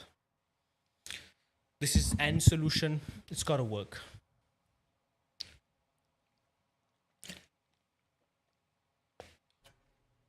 And especially if I'm streaming it too, I need the camera to be with me. And if it were a GoPro, I wouldn't be able to connect it. I mean, there's a way, I think there's like a way to wirelessly connect the GoPro to your mobile stream. I think there's some way you can do that. But it's still going to be complicating. So in this way, I can still stream. I can still take you off and we can do normal vlogs. And then I can bring you on with the carts as I'm driving as well. I'm just hoping it's going to be a new experience. I've never seen or heard of anyone doing something like this on Twitch. You know, so it's going to be a first for me. It's going to be a first.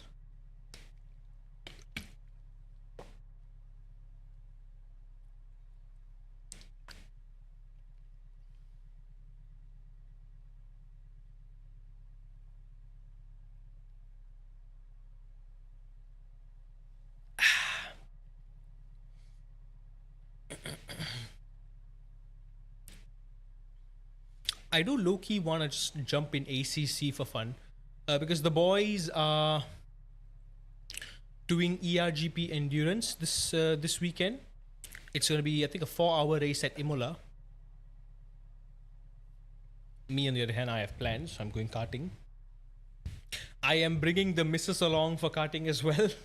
And I'm bringing my cousin along, who has never gone karting before. So it's going to be fun. My boy Akil is going to be there. My boy Young Jean is going to be there. Do it, yeah. It'll be a first. Do forgive me if there's like glitches of like the stream footage is wildly unstable, like and vibrating while I'm in the cart. It's to be expected. The image stabilization on Samsung phones are great, but I don't know if they can truly stabilize the shock and bumps of go-karting, you know. Like, I'm just excited with the possibilities. Like, if this is legal, if this is allowed, if the kart tracks allow it, if they deem it to be safe enough, the next time I go karting, you bet I'm gonna take you all along with me. I'm not gonna stream every single of my kart adventures, but I wanna at least bring you all to each of the new kart tracks that I go to. So, Baranang, check. Kuala Selangor, check. If I ever visit my kart, the longest electric indoor karting track in Malaysia, if I ever visit there again, I visited it for the first time the other day. It was pretty fun. It's so fun, I really want to go check it out again. And also, it's a 2-story, it's a multi-level go-kart track too. It spans across 2 floors in a parking garage. So that part is quite cool. It's trippy, it's weird, it's a single file during the ascent and the descent, but it's really cool. I like the concept, I like the idea. It's a fun, challenging mix of corners. I do like it a lot. I'll bring you all there along with me. If I ever go to Sunway X Park, I'll bring you all there. Pinnacle, the OG kart track. If I ever go there, I'll bring you all there with me too. There are plans in the works. I might go try race karts at Pinnacle next month. Maybe if I can muster up the budget for it. I do wanna try not to blow through my budget too quickly, just because I have a bit of extra money, you know. I do need to save. Saving is a priority. I just got rid of my debt. I don't want to get back into debt again. That's a bad idea. Alright, so far, good warm-up. I need to reacclimatize myself with where the markers and stuff are. I said, yeah, my best laps are not great, to be honest. I think here it's between 150.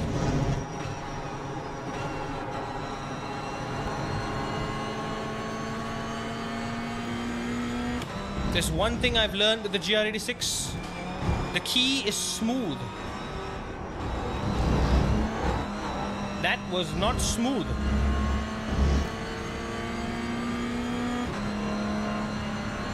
Car right.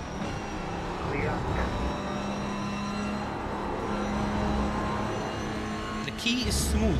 Smooth on braking, smooth on throttle, smooth on steering, smooth on everything. Flat out through here.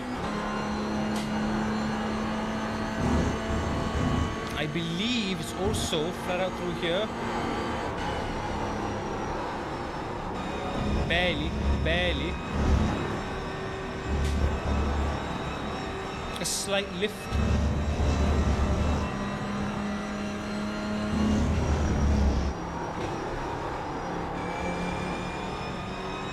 This one's flat out.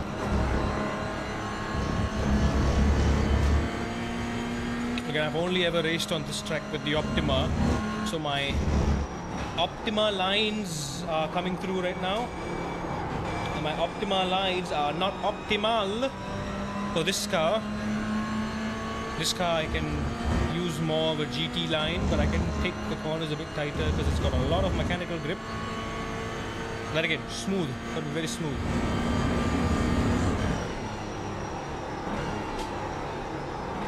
Car on your left. Still there, hold your line. Clear. Not bad, this guy. He seems like he knows what he's doing. I think I should let him pass and just try to see what he's doing. Let's see what he's doing differently than I am. 87. Ugh, 211. Ah. Really bad. Really, really bad.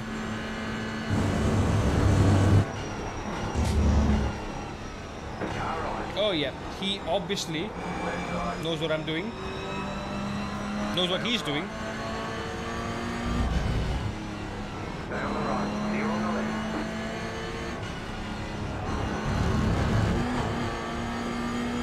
You see how for the entry and the mid-corner, I'm just blind. Completely blind. No idea where he is.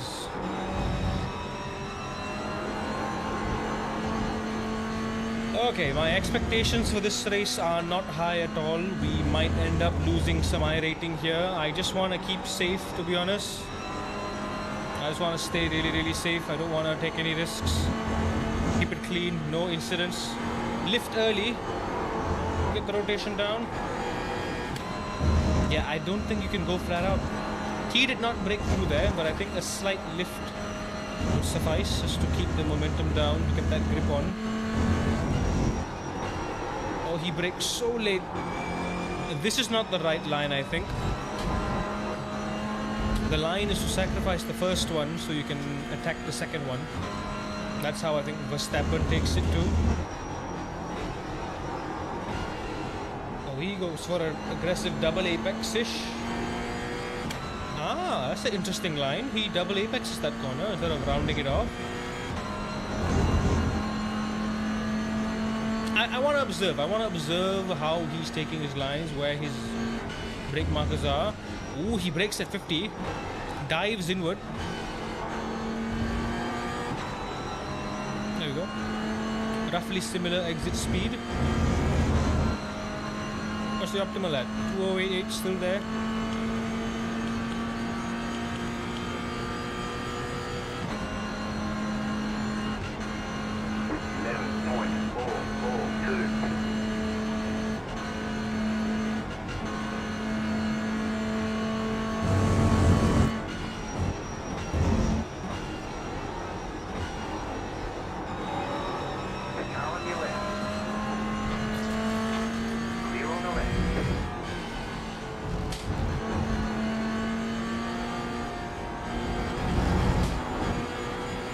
Right, theoretically, you can take the first set of chicanes without the brakes. You just lift.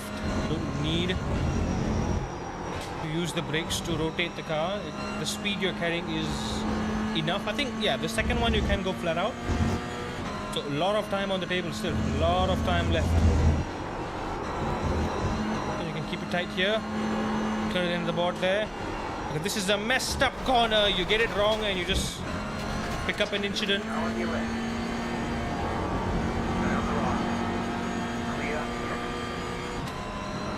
Keep on the inside, give him space. Okay, I had a second on him, on myself there. That would have been a 10. A low 10er. This one needs to be tight. And flat out through here. Do not curb the yellow one, but use all the track available here. Very nice, very clean. Dive in. See if it's a worthwhile strategy. I think it's okay to run wide here because this car is stable. You can just easily take these two corners flat out by using all the track. You don't lose a lot of momentum, so it's fine, I think. Just focus on carrying the speed. Brake just before 50. Trail brake soon. Dive, dive, dive. Hold it, hold it, hold it. Throttle early as possible. I think again even earlier. Even earlier the throttle. That was a good approach. I'm trying to just be stable. Trying to just keep it stable here. 11.4. I reckon I've got a 9. I've got a low 9 in me at least on average, which is very slow. That was 1 second slower because I slowed down over there.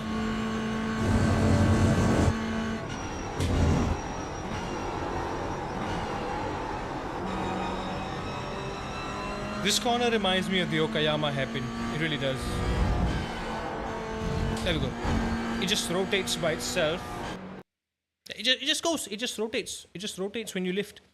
Maybe a bit of just a little dip. A little tap of the brakes is enough to just to get induced rotation, so you can get on throttle more aggressively. That would be acceptable as well. Gosh, I can't tell you all how much I miss LMU, man. Honestly. You want to know something? If LMU bloody worked, right? If I had capitalized on LMU and if I became one of like the main streamers of LMU, which I was like at the time, but LMU was still growing, so few people streamed it, and we had a lot of new people coming to the stream because of LMU. Now that's not the case. Now the game is popping off. It is one of the more popular sim racing categories on Steam. So if I were to stream LMU now, I would just be washed in a sea of LMU streamers because everyone is jumping on the hype now. There's nothing new, there's nothing different that I can offer. But it's not like it was my fault that I didn't want to stream LMU, I just couldn't. It's been like 4 or 5 times now I've literally just rage quitted LMU.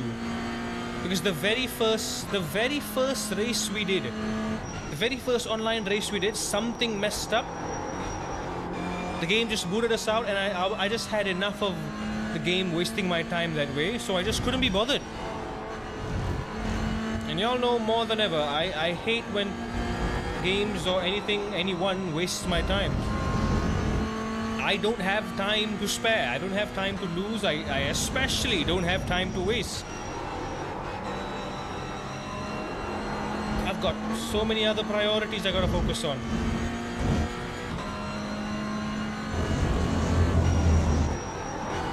So it was such a missed opportunity. People like LMU content. It has 889 viewers on Twitch. Exactly. It's popping off. It really is. So if I had the opportunity to capitalize on the hype when it was a thing, that would have been really nice. It would have really been nice. Oh, I envy the content creators that have popped off because of LMU. Like there are several content creators recommended to me on social media that are just like solely LMU content creators. Like they do exclusively LMU and nothing else, and they're good at it, you know. They can invest in it because the game works for them.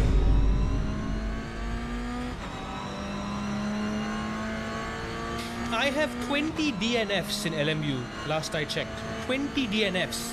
15 of those DNFs were of no fault of my own. Just let that sink in for a bit. An estimated 15 of those, 3/4 of those were of no fault of my own.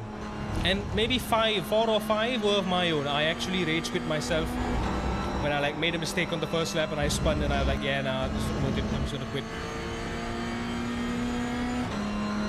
It's not a graphical issue, Nadab. It really is not a my PC issue. It's a game issue. It's a network issue. It always has been. It always has been an issue on my end. The game just had a personal hatred towards me. Just sabotaging me at every turn.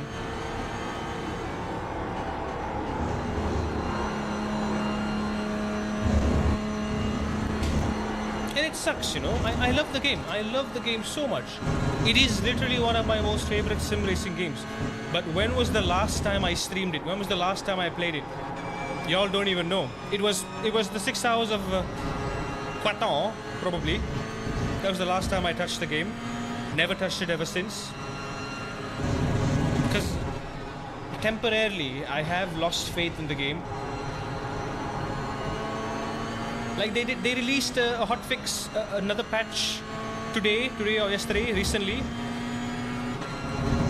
Did not address the issue that I faced during the 6 hours of Qatar at all. Did not address that issue at all. So I don't know, what is it they're doing? The game's still, it's still a 50-50. One race it'll decide to let you race, another race it's just gonna, you end up getting pole position and then it won't let you jump in the race, it just boot you out. Okay, here comes your first time lap. It sucks when your time and efforts in turn get rewarded with a slap in the face, like, yeah, no you, Uno reverse card. This sucks, it really sucks.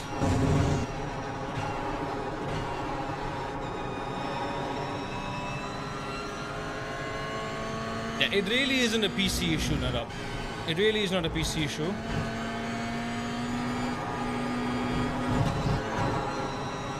My PC is more than capable of running it. Also, I fiddled with, it's a Windows setting. Windows had VRR enabled by default. So that was causing a bulk of the problem. So once I disable the VRR, I'm getting 120 FPS on average, so no problem there. Like I said, it's a game server issue that I have no control over. Oh dear God, that is off track. Yep, I knew it, I saw it coming, god damn it. Okay, let's see what that track could have hypothetically been. Ah, that corner's gonna trip me up, man. That corner's gonna really trip me up.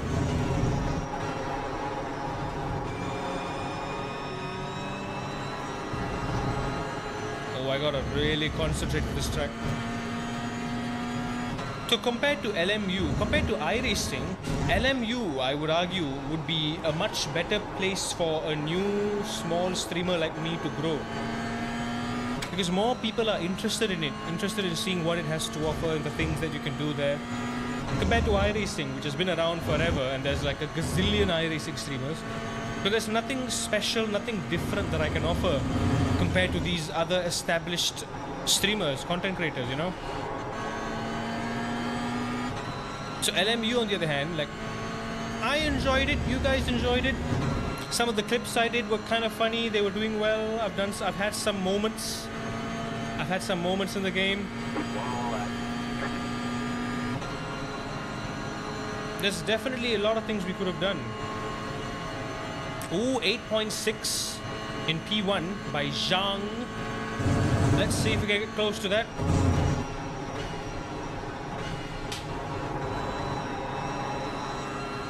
That didn't feel like it was on the limit.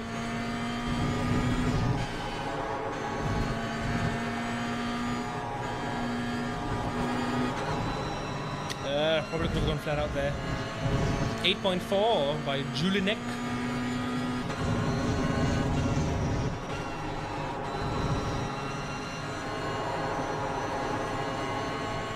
I want to try going flat out here. You want to wait for LMU to be stable and you'll buy the whole DLC? Yeah, that's a good idea. Make sure the game works first. No! Another... Damn it! Bloody off track. Thought I had it. That's 2 invalid laps in a row.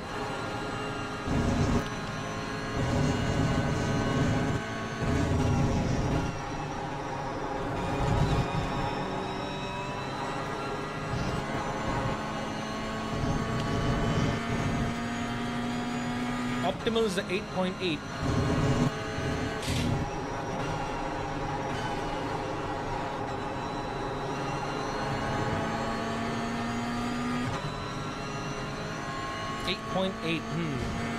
Still pretty far off.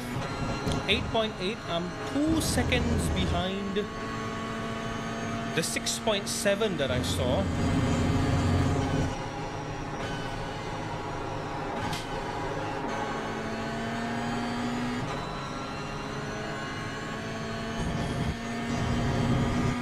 Oh, this would have been a very, very good lap if I had actually made it. This would have been a, what, 9.1, 9.2, which would have put us in P6. Yeah, 9.2. May I ask what my best time in Sebring with what car?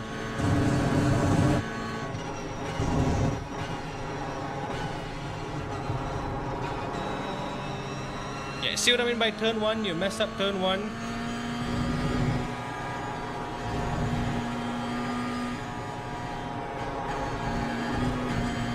Do not bounce that cycle. GT3. I think a 2 flat, if I'm not mistaken. 2 flat, 201-ish, somewhere around there. The GTEs are a lot quicker. Much, much quicker.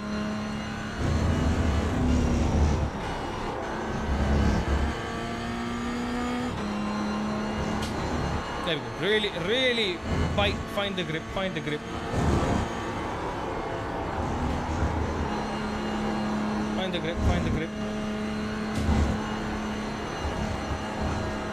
Damn, that's already 2 incidents before the race has even begun. I'm 6 seconds behind. Hey, take it with a grain of salt. I have not played it in a while. I have no idea. Honestly, I have no idea.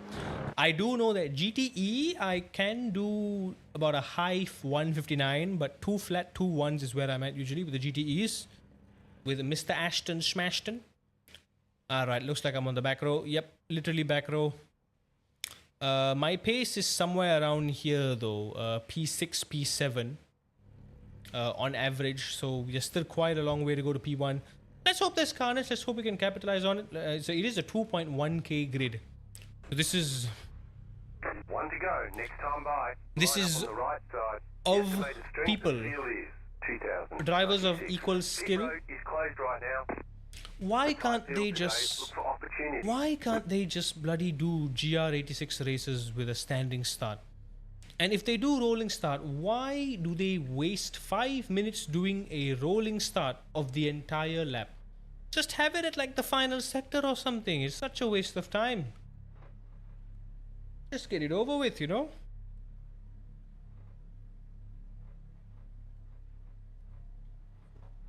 Because in my P3, he was in Sebring and he was struggling. Ooh, GT3 in Sebring, that'll be fun, man.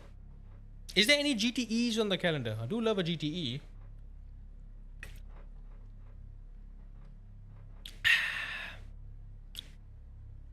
Turn everything off, don't need any data. Data.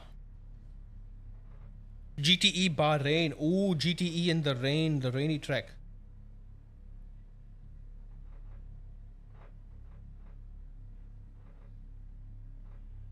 Waiting on the final cast grid. They sent me the thing. Everyone's gridded. It's a rolling start, isn't it? Yep, it is.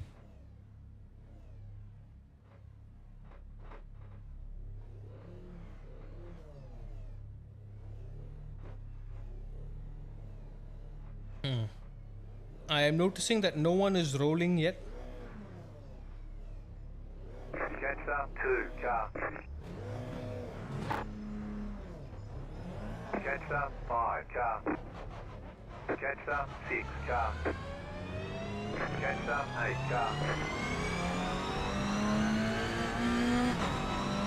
Am I last? Okay, no, I'm not last. I'm second to last. Safety, safety, safety. It's only a 15-minute race. What could go wrong? I really need to work on my crash avoidance, man. Like, I'm really disappointed with how our first Porsche Cup race ended. I really need to reassess my high stress risk evaluation and decision making. It really ain't working out for me. It's been too many times now I've made bad calls to avoid crashing into another car. And it's like I know the Porsche Cup. I know how they spin. I know how they go. My initial assessments are right, but the call I make is wrong. I really need to work on that. It's been far too many races that I fumbled because I made the wrong call, swerving into the wrong direction.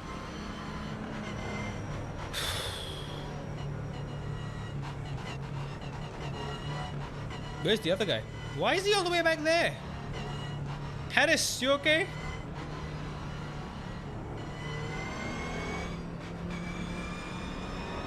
Yeah, you know, I've been driving the GR86 for so long and iRacing for the past 2 months. And I'm using, I would consider to be realistic force, like the real car would feel. That's how I have it set up, and it's nice and heavy, you know. And then I went on the TGT during TGR round 3, and it was so light I could literally turn it with one hand. The strength pays off, man. This strength and this strength, it pays off because you have such sharper, more agile control. Everything feels more precise, more instant, you could say. This feels good. This feels very good. Alright, lads, bunch up close so I can make a move. Oh, defending here is going to be so hard because of that long straight. The slipstream is going to be so strong. Why is P16 all the way back there? I think he's safety farming. Look how far he is. He's all the way there. Oh, is he going to catch up last minute and try to make a move? I don't know. I mean, hey, that's a strategy. That is the legit strategy. Start last place, build the gap. Because then you're accelerating at max throttle. By the time you reach the pack, the lights are green and you are like 50 or 60 kilometers an hour faster than everyone else who is just only starting to accelerate. That is the big brain strategy.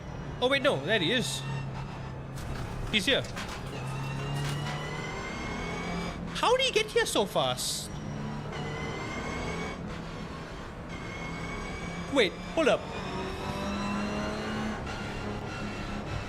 How did he get there so fast? Okay, P1's gonna do some shenanigans.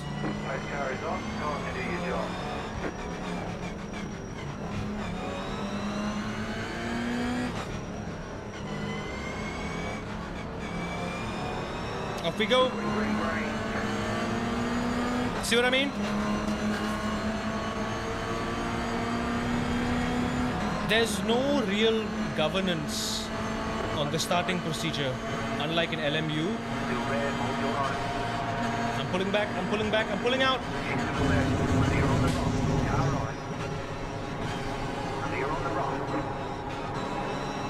I'm pulling out.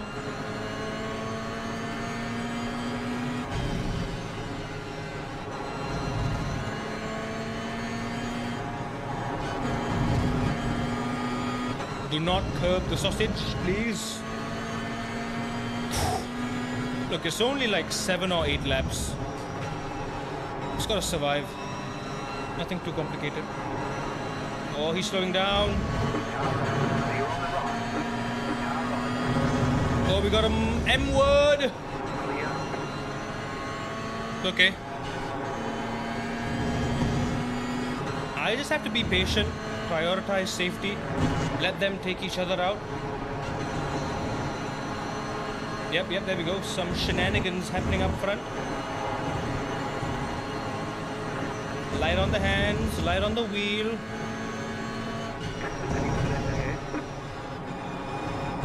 Focus on your exit.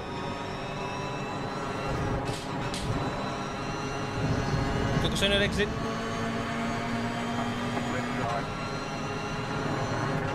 Keep to the right. You're on the left. I think you can rest assured that everyone's going to be diving turn 1. P1, 4.5 seconds away. Everybody else bunched up.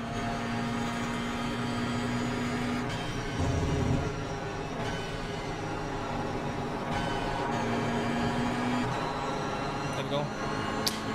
Quick snap of understeer there, but I hope that's enough momentum. Barely. We should be able to slipstream this guy and make one pass. We are in P11.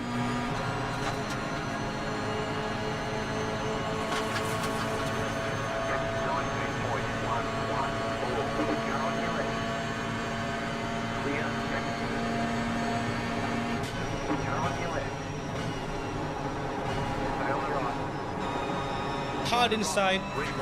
Hold it, hold it, hold it, hold it, hold it.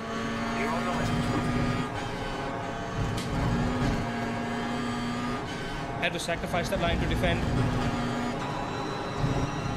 Okay, we made a couple spots. P8 went wide as well. Oh look, it's the half-assed guy who was with us in practice just now. He's pretty quick. Okay, let's keep it steady now. Let's prioritize our momentum.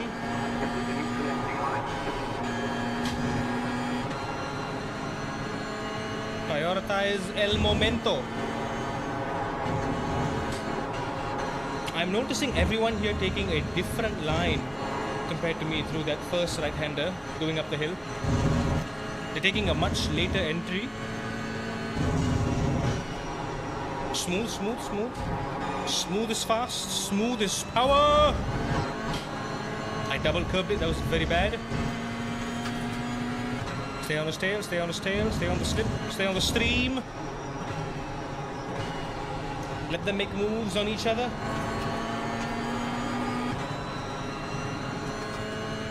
Pull away from P10 behind me.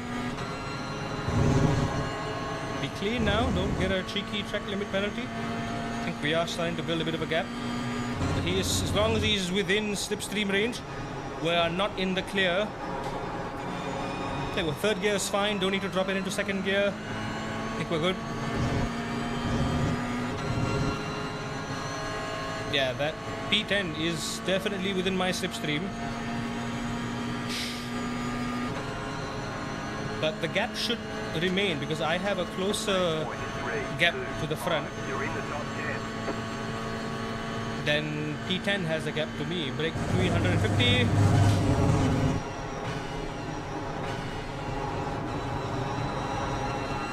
You gotta get on the throttle much earlier. From a guide that I've seen, you gotta throttle much earlier. When I see cars going 3 wide, that's how you need to know, brace yourself. Brace yourself for trouble, perhaps even impact, because things are about to get wild. Yeah, they're taking very different lines. I don't know if it's just because they're kind of missing their references, because they're all following a long train. Because they're all using a very different line, like even here. Oh yeah, they're using all the track there. They're putting 2 wheels on the red part and then carrying the speed out wide. Me, I'm cutting this inside curb as much as I can and then smoothing it out. So yeah, a bit of difference here. I can't say if it's better or worse. It's just different, that's all I can say. These two going side by side. I honestly don't want to get tangled up in this, but there's an opportunity. I am seeing it. He's there. Can I go for a switchback? Throttle, throttle, throttle. Prioritize the power.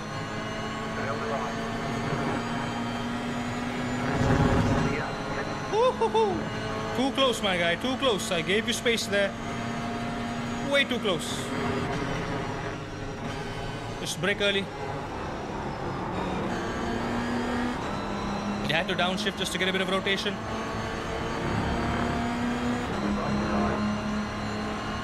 I'm gonna make a move. Is it enough to pass? Not quite. Come on, I need that side draft. I need that side draft.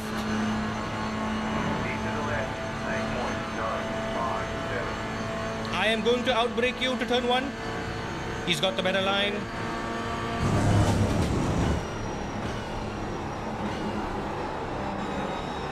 Where is he? Where is he? Keep to the left. I got the inside line. Clear. Okay, let him go, let him go. Not yet, not yet. 7 minutes to go. We're not even halfway there yet. It's fine. Let him fight, let him fight. The more I fight now, don't get into the risk. Don't get into the risk now.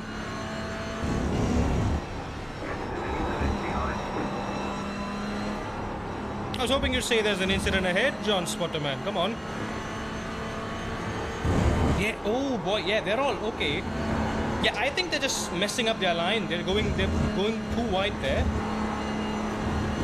You can definitely carry a lot more speed if you hit the apex. Look at that, we're only 2.5 seconds away from P1. We're not that far behind. But to be fair, P1 is defending like hell against 8 other cars behind him, all of whom can easily slink up as soon as any one of these cars makes a larger than average mistake. I think if any one of them goes off track, that's a free position right there, for sure. This is fun, not gonna lie. One thing I can appreciate about Mugello is that track limits is quite lenient. The track visual itself, very forgiving. Flat curbs all round with the exception of a few sausages here and there. Oh, we built a very nice gap, 4.2 seconds to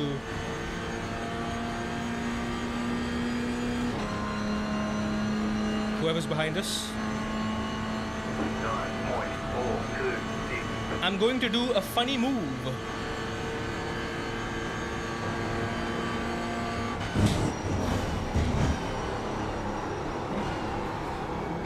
It worked. Not the way I intended, but this guy definitely committed murder. Oh, that was cheeky. That was cheeky, Randa Hafas. Cheeky. Oh, folks are hard defending on the inside line there. That's another thing about Mugello as well. It's nice and wide and forgiving enough that you can afford to go side by side if you really want to. Not the best way, but you can if you wanted to. If you're really trying to desperately get ahead, you can. It's possible. Look at that. You see him going side by side? You can. It's wide enough and the track limits are forgiving enough. The curbs are wide enough that you can carry a lot of speed. But single monitor, very hard. I will say that for sure. Because you really gotta know when someone's on your left or right, and you can't keep doing this mid-corner. The corners are long. These are some long corners. Oh dear God.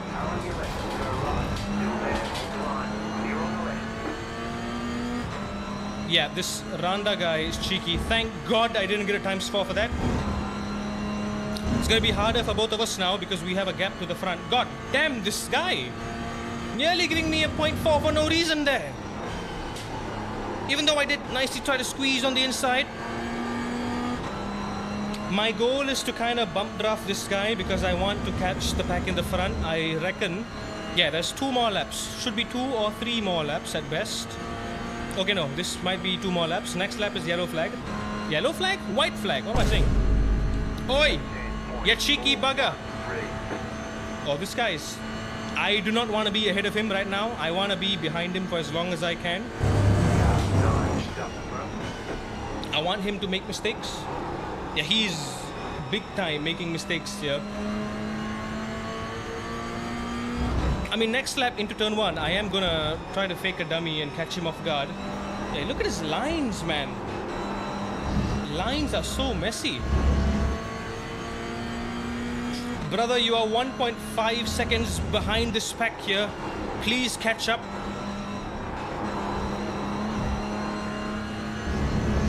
Yeah, that 2.4 second gap has gone to 3 second gap to P1. Focus on your line, focus on your line. Oh, I'm slipping.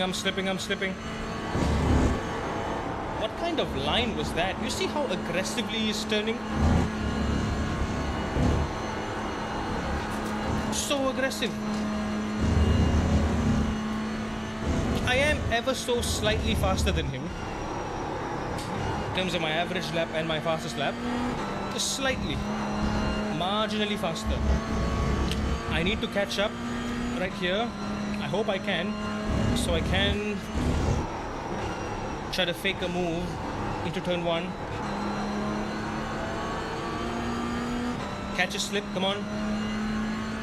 Shortest path. There we go. Yeah, him doing that is extending his line quite a lot. Oh, that was a bad approach. Oh, there we go. We have a casualty of the off track. That's another free position right there. Use the slip. And there's the white flag. I don't think we have to worry about him catching up. There's no way he's going to do that. It's either we stay in P6 or we try to go to P5. I'm going to do it.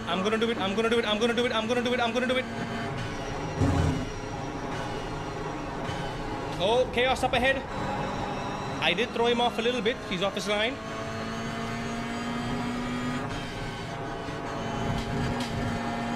Let's hope that's not the last of the carnage. You know what, Hafas? Kill. Oh! There has been a murder. Oh, he got so close to me. He got so close. Hafas took himself out.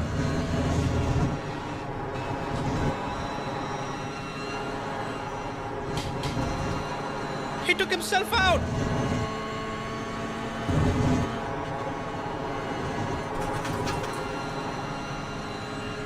Okay, now can we fight for the podium? Are we close enough? We're about a second behind. Let's see. Come on, slip up, one of y'all.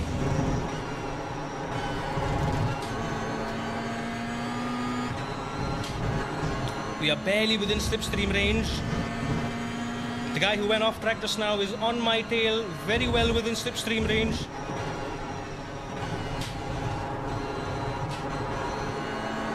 Oh, we slightly missed the throttle on the exit.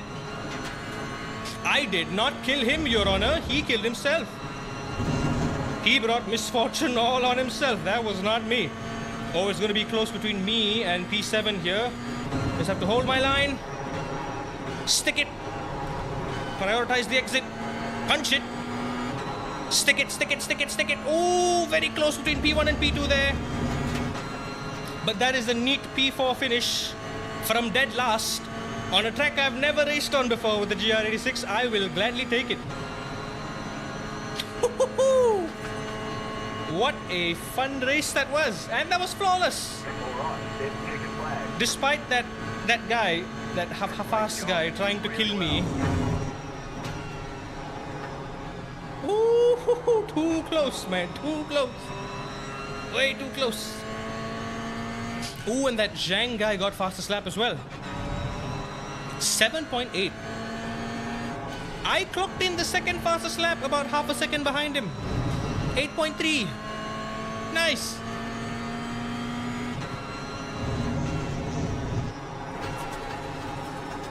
I still got it.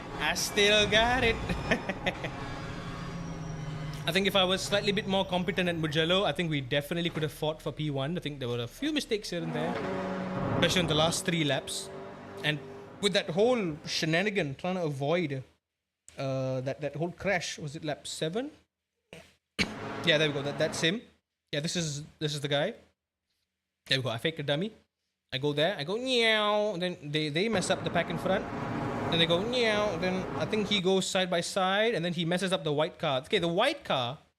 All right, again, iRacing thing. It's not real life. We don't know what car's there. He tries to swoop on the inside, Lewis Hamilton style. How fast is there? Bada bing, bada boom. See ya. Oh my God. Thank God that Hafas guy blinked out of existence, or he was on a trajectory to send me straight into destination I miss saying that phrase. We survived. That's 2 good races in one night. That's rare. Let's hope that is an overall gain for us. We are still 1.5 seconds behind the overall pace, and that is with slipstream. Without slipstream, it's going to be a lot harder. But then again, I'm assuming this race fastest lap is going to be, with slipstream included. So on a clean track, I would want to target at least like a low 7. 7 flat to 7.5 would be a good time to do on my own in qualifying. There we go. That's a nice full +2 safety rating, and that was top split. Heckin' amazing. Against 3.4k, 2.8, 2.8, 2.5. That's lovely. Not bad at all. Even Andrew Harris, the guy who started on the back of the grid with me, he moved up to P6. Good for him. Yes, it's mind games, man. It just if I know I'm taking too much of a risk, just pull back. Just pull the F back, calm down, and take it easy. Just take it easy. Take it nice and easy and breezy. That's all you gotta do. Okay? Yeah, so we're slowly gonna get that safety rating up. I will work on it in my own time. This should be completed, I believe. Yeah, GR86 should be completed. Global Sports Car should be completed, because we did get point for that. I am gonna call the races here as of now. Yeah, GR86, we got points for that. Optima, we also got points for that. Yeah, P1 and P4, so that's pretty good. P1 in class, P10 overall, same thing.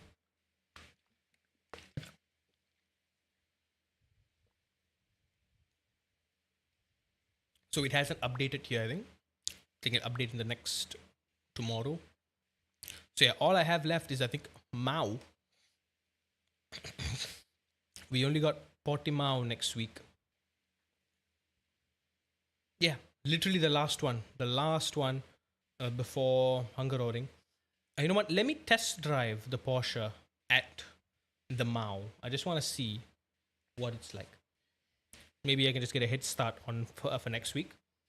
I do have a bit of experience with this, because this is the first car track combo I drove for the Race Room Endurance race last year. I'm hoping it comes back to me, but this one, of course, quite different, because it's the car without traction, without ABS. This is a very tricky corner, this final corner here. Even in LMU, I think this is one of my worst corners of the track. I lose so much time here. I can gain to a car for the entire second sector and the first part of the third sector. Then as soon as I get here, I just, you're supposed to stay close and set up an overtake for turn 1. I just lose the gap here. And then the slipstream doesn't really come into effect. Then I gain the gap. It's not enough to make a move. It's such a weird corner that I haven't quite figured out. Ooh, that's some nice grass in Portimao. Let's slap on the fixed setup. I think that is the fixed setup. Here we go.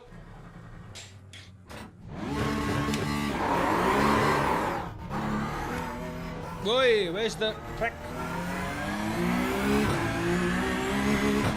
Oh, that goes somewhere else. Oh, that inside curve is as high as I imagined it would be.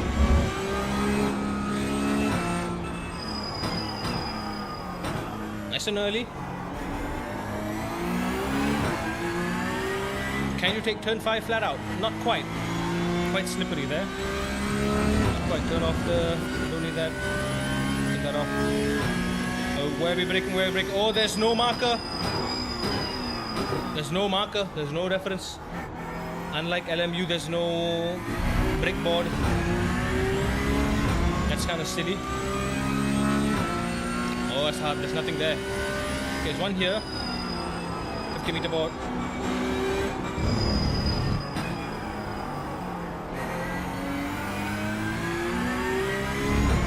Oh, it's a lot wider in here than it is in LMU, I feel. You can go flat out here, but barely. Okay, looks like I got a break earlier. Just get back in.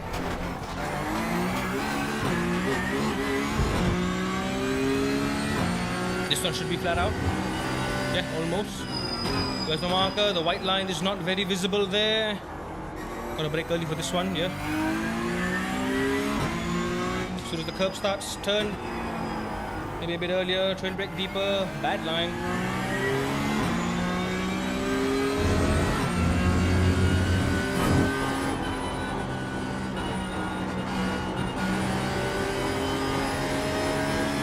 There we go, just on the limit the entire way. I tried to do the Aramberg trick, but it didn't quite work. Where do you brake here? Bottom 150.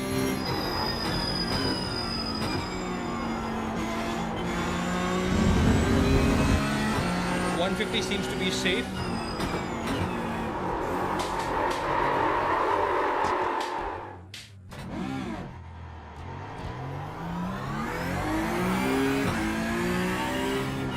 Gotta brake pretty early for that.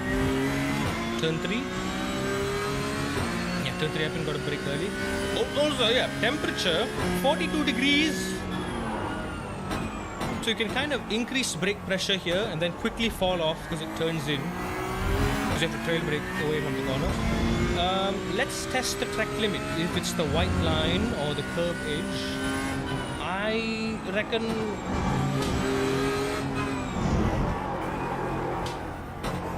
Curb edge. Let's just test it here. Yeah, curb edge. Turn at the white line. 100 meter, brake straight. Blade apex. Punch it down. Open up the corner so you can go flat out through here. Oh boy, that is risky. Woo. You really gotta pump to save it, else you are doomed. Tires are cooked, be careful.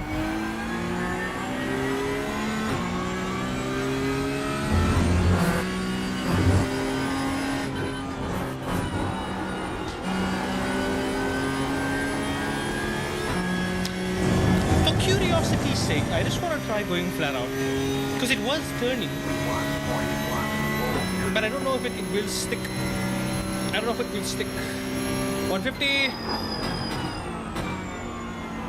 Oh, if you brake hard through that compression zone, you get like a quick burst of braking force. So you can use that to your advantage. But the brake release has to be proportionate to the amount of compression that your car is facing. That's for sure.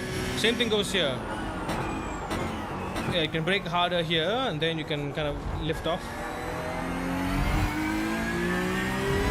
I just feel like I'm braking a bit too early for both turn 1 and that corner because there is a compression zone during the braking. One's before turn in and the other's right before the apex, so it's kind of iffy how you want to modulate the brakes through there.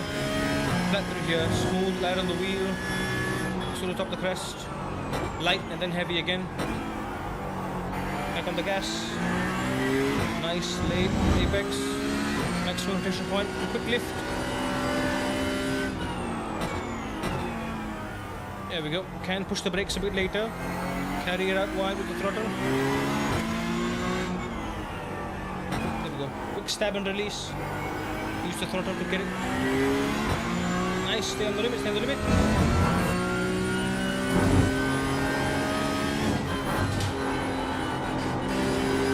I think that answers the question. Nope, we cannot go flat out there. Can put 2 wheels on the curb, but no more, I believe.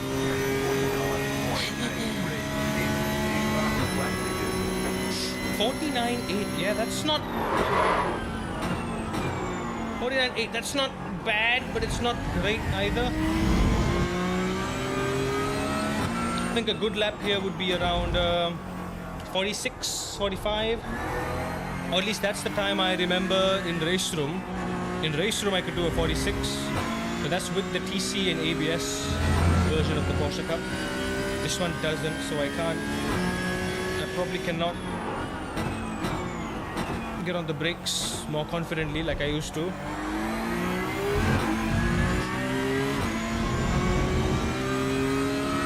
But I believe I'm getting the hang of it. Just have to be a little bit timid with the corners.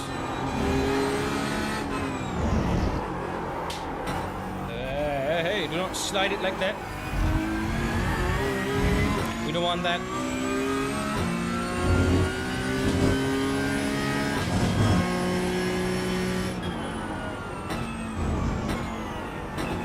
There you go. Light braking, very light braking through the elevation changes.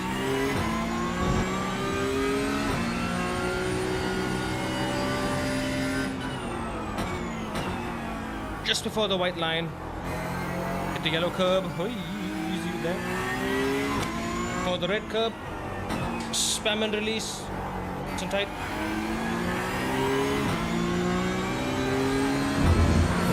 I think I just want to lift early through here.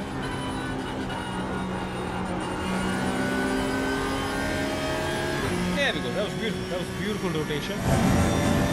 Definitely could have carried a bit more speed. Light bit of feathering does work 1 second slower, even with that massive lockup.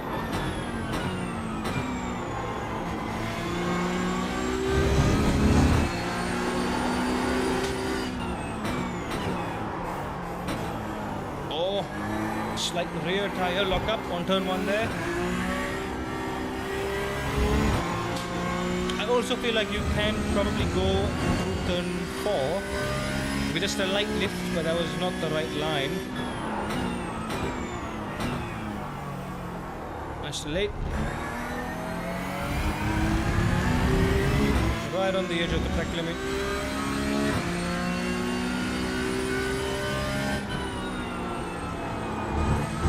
Oh, don't let that happen again.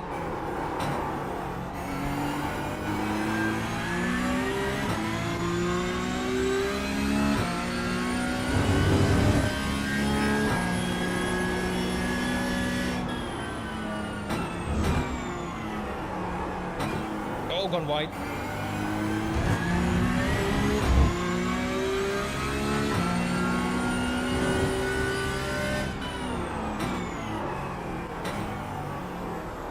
Technically within track limit. On and off immediately, get that rotation done. Rotate on throttle. The slip angle going. New idea. What if I just brake slightly? Okay. Okay. Brake to just get a burst of rotation. Carry it through. Carry it through. It works. It works. Just after 150. Okay. Okay. Hard, but not too hard. That's a bit complicating. All right. What's the optimal so far? 49.1. Okay, I'll take it. Like I said, I think 46 is definitely possible. I'm nowhere near the braking limit. Yeah, there's a micro lockup, such a small lockup. Okay, we won't know what the average pace around here is like until next week, but I believe that's a pretty good estimation. 49. 48, if I can do a 49.1, 48 is possible, 47 definitely for top split. So 46 is definitely within the realm of possibility, you know what I mean? It's there, it's up there. Has this updated yet? Let's see. Not yet, it hasn't updated yet. Also, Draven asked me to check out the GT3 fixed at Silverstone. We can do a time trial. Might as well. Let's give it a go with the Merc, with the AMG. While we're trying this out, we can also get a bit of safety rating.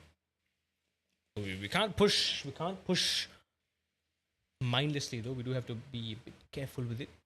I think after this, I am gonna call it a night, you guys. I was thinking of getting some practice for NEC, but I think I'll do that in my own time.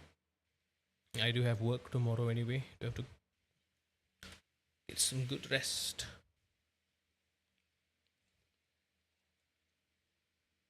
I've been really trying hard to recover my sleep schedule, man. It's been all over the place. Doing what I can.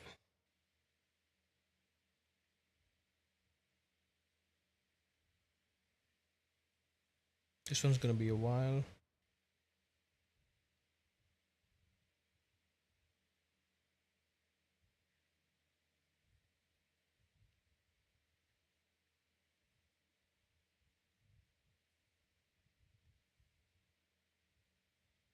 Boo.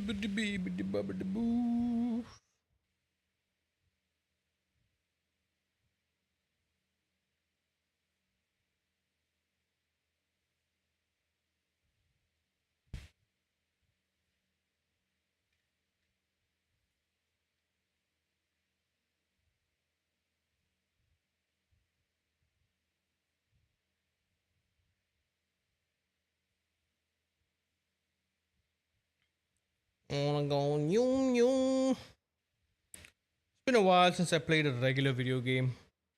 No, the only thing I need to do in Red Dead Redemption 2 to like completely finish the single player stuff is to kill a bunch of grizzly bears, which is basically I'm just grinding it. I'm just reloading, saving, reloading, saving. I'm trying to kill some grizzly bears. There's a trophy for that. Bunch of grizzly bears, and yeah, I gotta pick these exotic plants for this schmuck. I've spent so many hours trying to help this dude, and he still got more missions. I thought I did the last one for him. This what's his name again? Algernon Wasp. Gotta find like these exotic stuff. There's only a few more because I already have like a bunch of it already from my previous pickings. Literally, that's the only two things I need to do. Oh yeah, and then I gotta be naughty. I gotta be naughty. I haven't maxed out my bandit challenges yet. I gotta do some naughty stuff. I gotta get max bounty in all the states. Yeah, and then that's it. And then it's online. But yeah, since I more than likely will be getting PS Plus for TGR, because I need it, I definitely will be getting PS Plus soon, which means, yeah, at least for a year, I can, within the next year, I need to definitely platinum the game and whatever games that require online. Do Elden Ring next? Oof, Elden Ring is going to be the last of the games that I play in the Souls game series. I'm going in chronological order. I'm going in order. Chronological order doesn't mean like Demon Souls goes first. No, I'm going like in terms of age. Dark Souls 1, Dark Souls 2, Dark Souls 3, Sekiro. What's after Sekiro? Demon Souls, Elden Ring. In that order. We're doing that order. Time trial fixed, nothing to worry about here. Nice. Let's go. Yeah. I mean, the last Souls game I played anyway was that Mortal Shell game, which I kind of liked, right? That was neat.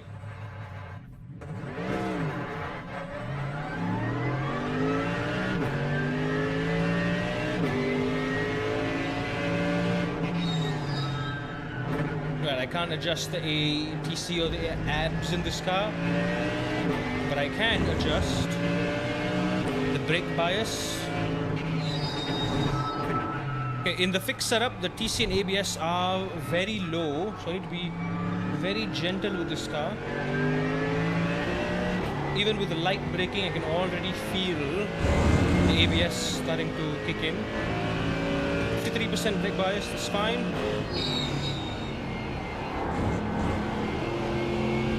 Yeah, this corner just requires light braking. Yeah, even 50% braking is engaging the ABS. That's too much actually. So in Mercedes, with the fixed setup, you need to brake so little, so light.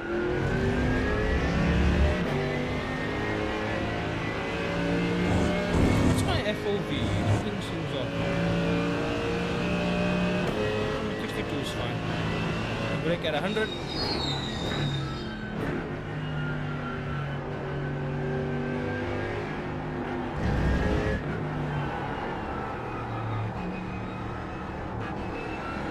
I'm trying to get that slide going, but tires are still cold. Use all that track there. This is the first lap. Let me just familiarize myself with the track. Just because I'm familiar with it doesn't mean I'm good at it. We're gonna brake. I don't know. Just at a random point there. Yeah, between 150, 75-ish. There's like a patch of sand, a patch of brown grass through there. Okay, let's take it easy through maggots and brackets. There we go.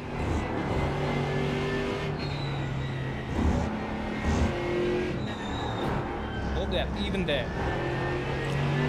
When you're braking with a low ABS setting, it's as if you're driving a Porsche Cup, but a front-engined one. Also, ABS is very, very aggressively low, and so is the TC. You see the lights flashing pink? Yeah, that is not helping us at all. Not helping us at all. Track usage is good. Track usage is fine. Alright, but I gotta be more... Because that ABS kicking in is not gonna help either. I know you probably can go flat out there, but I'm not gonna risk it. I feel the car kind of sliding.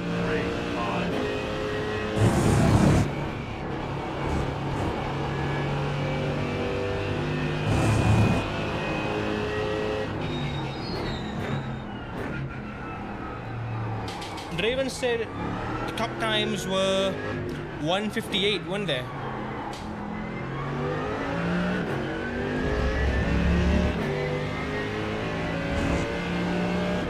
I did a 205. Oh, that's 206 almost. That's very slow. Very, very slow. Oh yeah, I can carry so much more speed through this corner. That is hideously slow. Also the understeer. I'm trying to mitigate the understeer, but it's... Man's not turning. I gotta find 6 whole seconds.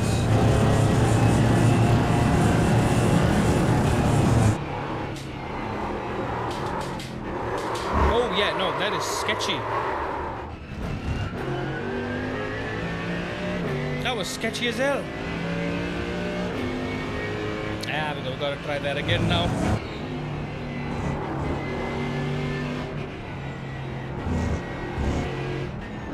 Yeah, fixed series Merc is not driver friendly at all.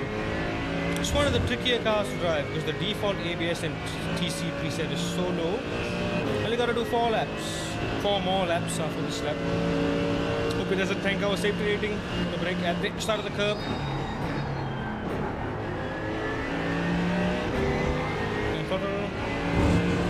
Left hands on the wheel.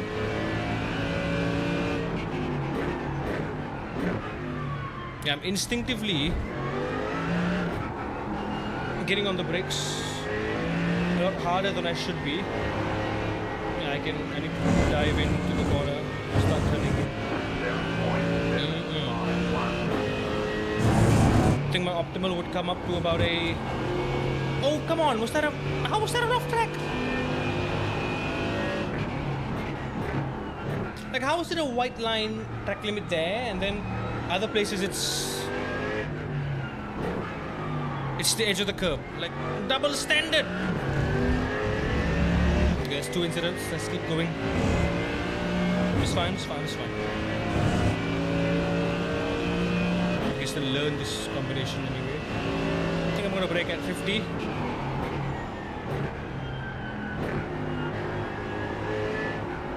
Still get that big understeer here.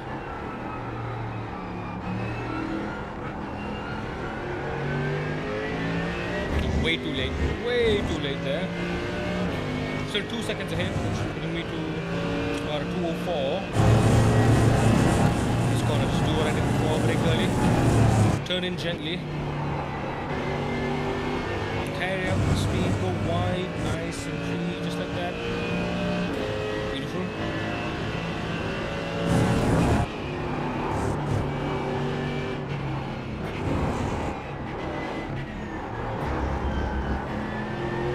If it's the traction control or the ABS, one of them is causing me to go very, very unstable under braking. Like, you see me that kind of micro sliding there, catching these mini slides, brake just after 100, gently, ease it into the turn, gradually increase the throttle.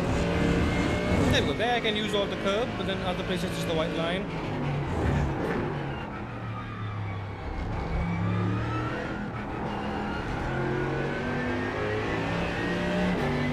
turning in here. Not quite flat out, I was hovering at about 95.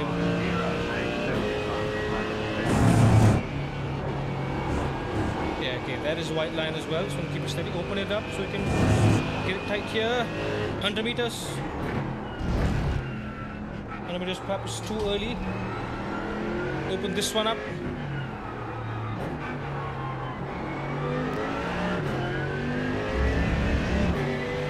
Flat out.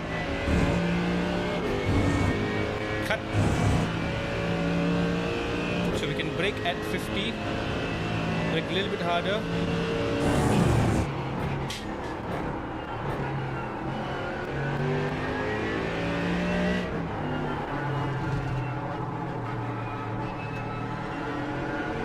That was a bit sloppy, but we did gain a lot of time from that. I think 50 is a good reference. I just need to. I'm holding the brakes for too long again. I just need to tap and release. Tap and release. Just instantly tap and release. Oh no! God damn it! Ah! Fumble that.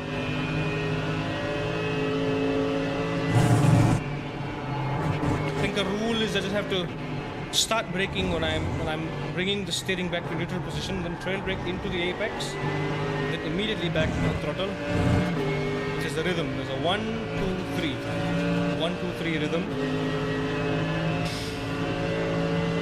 Oh, real shame. Didn't know about that track limit. Another curb turn in. Throttle. Start feeding it out wide.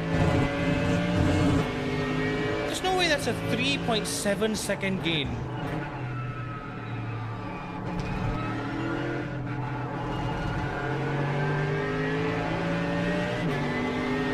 That out. Ooh, scary. Too flat, that's what I thought. Alright, 4 more laps from this point out. 4 more careful laps, I hope. 100 meters. Oh yeah, I can brake slightly later.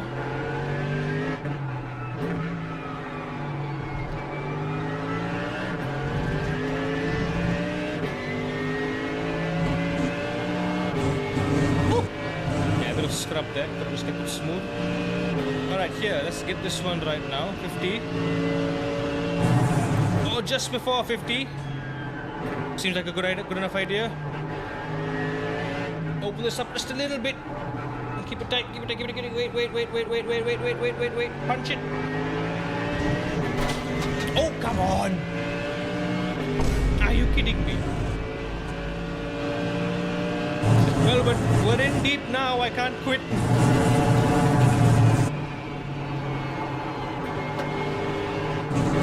No. There we go. Okay. Scary. It's okay, it's good that I'm getting these track limits. It shows me that I'm on the limit of the track with the current speed that I am. Yeah, do not over brake there, very light. Just gentle braking. Do not engage the ABS because it will pull you outward. Just curious, what's the optimal like? 201, okay, that's not too bad. That was too much.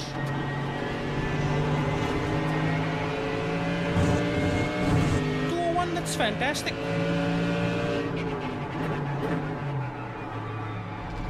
Turn in.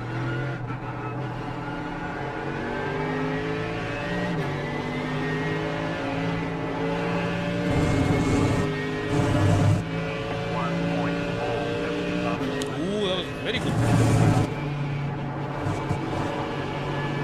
Open wide.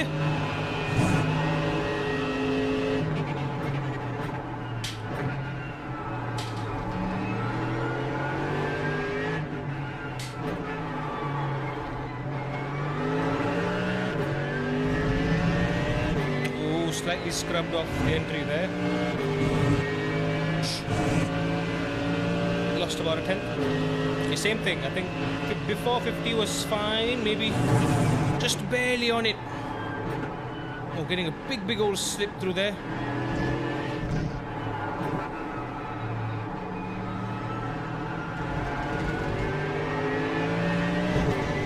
Keep it on the track. Woo! Woo!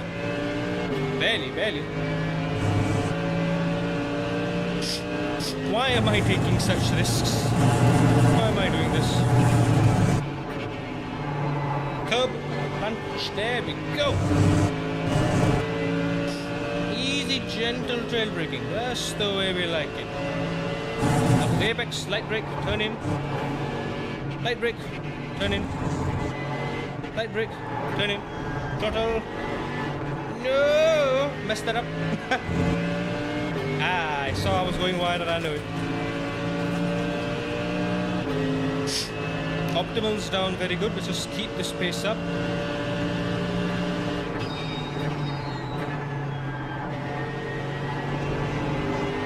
Hold the grip, hold the grip. Oh, it's so sketchy, this guy.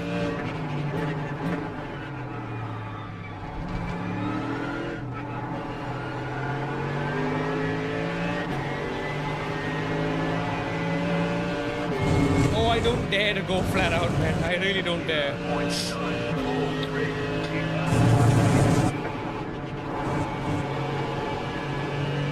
Okay, open this corner up.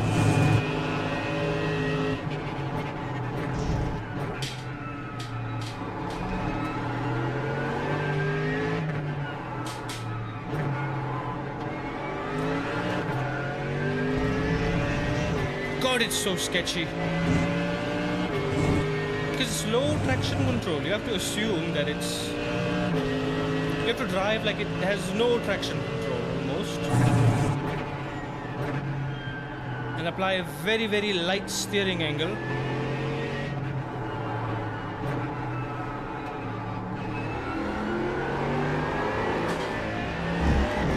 Oi! I mean, too flat. Got 5 or 6 laps in, too flat. 1 second behind Raven's time. It's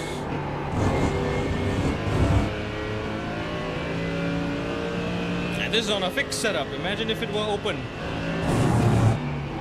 I reckon on an open setup and with a bit more traction control buffer, I could get this to go that 1 second faster that I'm looking for. But I would definitely reckon a 57 or a 56 might be possible with a open setup. Or maybe I'm far off. Maybe this is a good enough threshold. If we're comparing against 58, this is pretty good. But world record type performance, definitely. I think 57, I wouldn't be surprised if that's possible. I got to lift early here. Get really close to the curb, but not curb it. Not like that. Same thing there. Get really close to it, but don't curb it. Hold the wheel light with your hands. There's 2 laps, 2 more laps to go. I'm going to try to carry more speed through here. The car does kind of slide on its own through there on the brakes. It feels like a bit much. Early after the white line, get on the gas, open it up. Gently, so gentle. Missed the apex. Oh, get back in. Slow down, it's fine. Yeah, car's way too sketchy on the fixed setup. It's just not very pleasant to drive.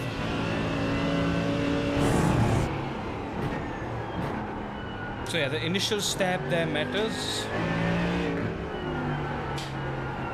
1, 2. Yeah, you gotta keep the hands very, very light. Or else you won't make it.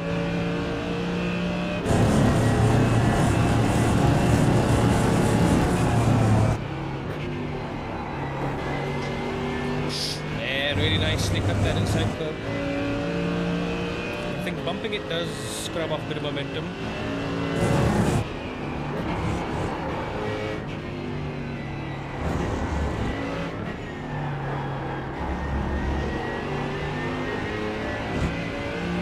Yeah, that's good track usage. It's on the limit. I can feel the tires, but the braking, I think the braking can definitely be improved. The way I'm getting on throttle, the points at which I'm getting on throttle.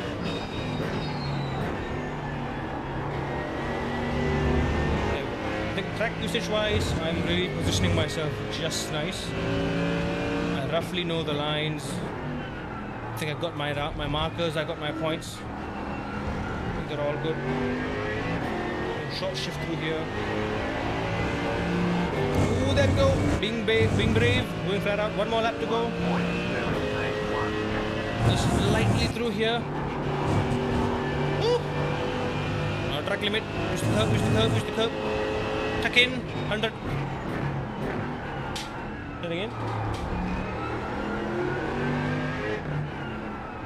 I want to be able to see that curb and plant it out. Cut. Scrubbed a little bit there. You really can use so much track. Even this corner I can carry so much more speed. 50 meters there.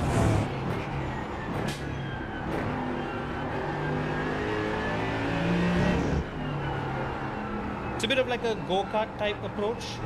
Notice me taking the corners with as little steering input as possible. Might have scrubbed off some speed there as well. Yep, scrubbed off 100. Easy through here.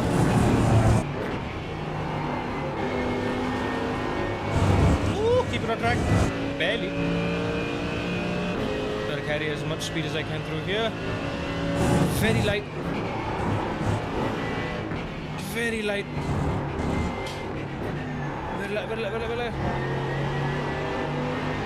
Punch it. Use all the track, it's fine. Use all the track. There you go. That final one is so important. It doesn't matter if you go wide, it's because you have the downforce to carry the speed.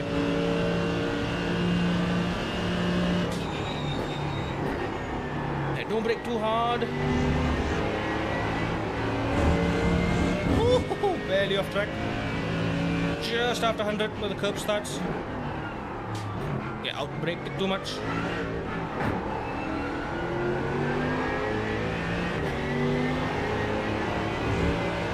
Oh boy, lost 3/10 there.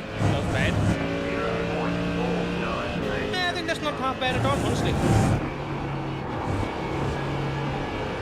4 incidents over, I would say, what was that, 10 laps? The brakes though, really need to recalibrate the brakes. Like the threshold pressure is not that of which that I'm used to in a GT3. It's closer to the Porsche Cup. Like even the Porsche Cup, you can go to like 60% sometimes, 60-70% on heavy braking. So here, it's 50.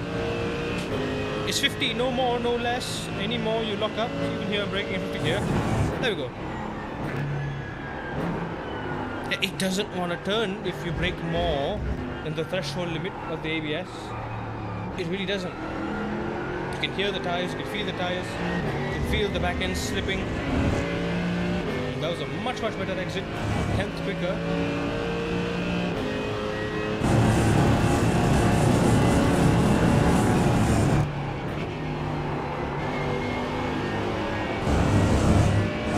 Yeah, a lot quicker there as well. Let's get this sector nice and neat.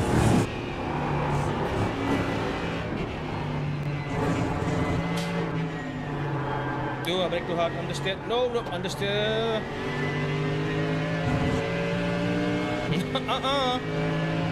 That was bad.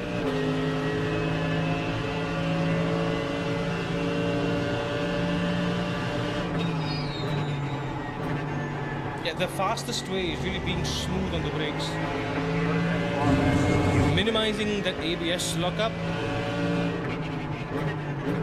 Because even if your brakes are locking up for too long, or if your brakes start squealing even, if they make that noise, that's just another indicator telling you you've gone over the limit. Yeah. Easy flat there, but you really have to keep your hands light on the wheel. You got to cut all that inside curb without picking up a track limit. Use all the curb on the inside. 100 meters brake. Trail it in. Get it in. Slowly nudge it inward.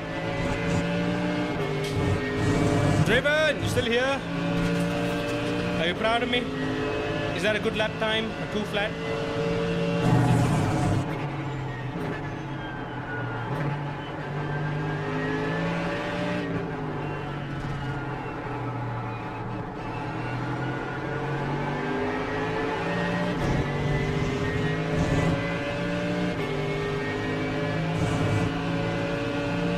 I'm trying to do an actual foot tense up now. Be steady. Just a bit clumsy. A bit clumsy on entry. It's not on the steer through here. Very light on the brakes. Very light on the brakes. Very light on the brakes. Just like that, just like that, just like that. No, that was off track. Damn it. Did I cut too much of the curb? I did. Darn it. Ah.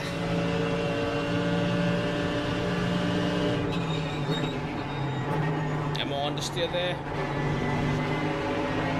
This one's okay. You've got a lot of room on the exit. You just gotta navigate it there. 400. Turn in at the 50. Do not curb the curb. Quick lift back on. Run it wide. Keep that steering angle.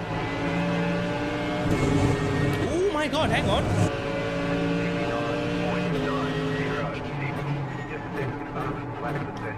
Ah, how sad it is that my best lap was an invalid one. 59.9 that I did. 59.7 optimal. Oh, I've done a 59. I've done a 59. Devon, I'm on your level. I am finally on your level. And according to him, this is a second behind top split, so that's good. This is fun. This is a really fun combo. The fixed setup though, not a fan of the fixed setup. The AMG is a very, very twitchy fellow. Yeah, that's 5 incidents. We technically completed the time trial, but I don't know if it's gonna give us safety rating or it's gonna take it away. I'm planning to use our 43-inch TV in my sim. You do it. It's awesome. 43, huh? Oh yeah, that'll be awesome. That'll be awesome. It'll be as if you have a 49-inch widescreen, but you also have all that vertical real estate, so you can see your entire car's dash, your wheel, your side mirrors, and maybe a bit of like, you have that. If you set it up to natural field of view, the windscreen will look huge like it would in real life. That'll be awesome. It'll just be immersive, you know.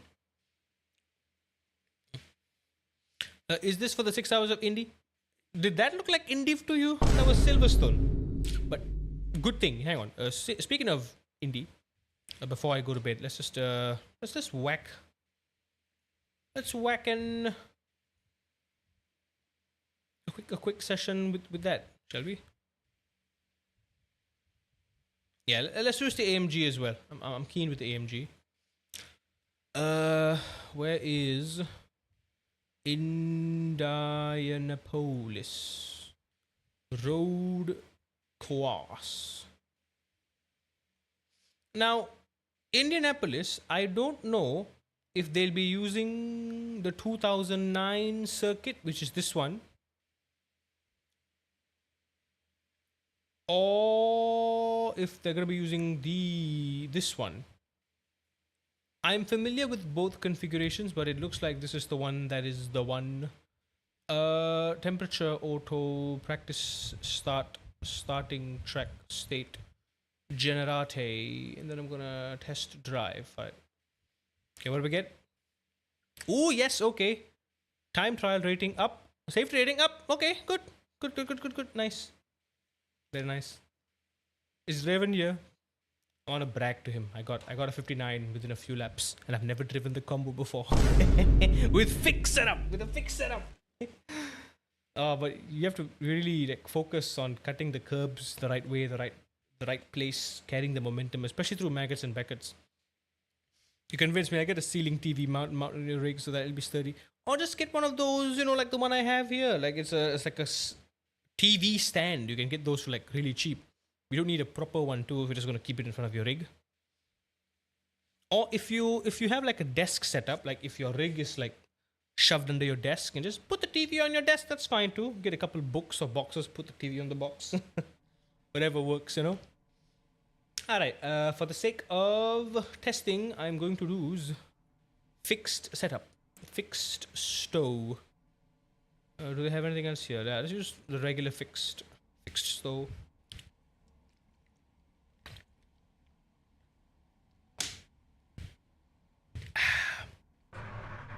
Alright, I've only driven here once with the Optima last week. It was pretty fun. Good fun combo. but the temperatures are very high and car gets cooked very quickly.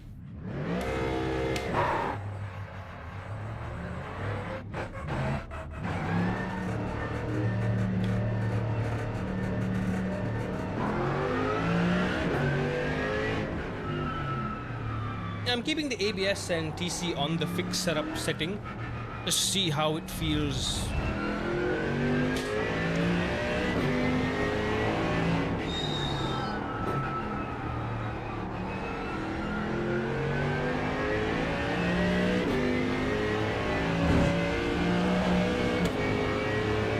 Okay, you still can fly over the curbs like that, like you'd expect. 400. Oh, big understeer. It's probably the cold tires doing the thing. Straight line. You know, this is a bit of a Maggot and Beckett section if you think about it. It's a brake left, brake right, brake left. You know what I mean? Oh, wait, brake right, brake left, brake right, brake left. 300. Turn in here.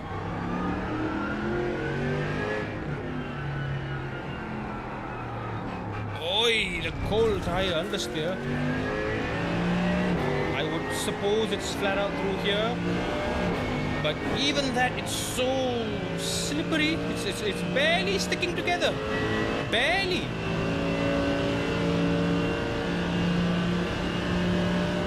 Okay, I'm just gonna wing it 500. Alright, 500 is a good start. I would say that is very close to the ideal spot. I would say between 500 and 400 is a good enough spot. Break the straight line to the outside, swing it in, back on the gas, exit the middle so you can cut this, cut that. Beautiful. Not bad at all.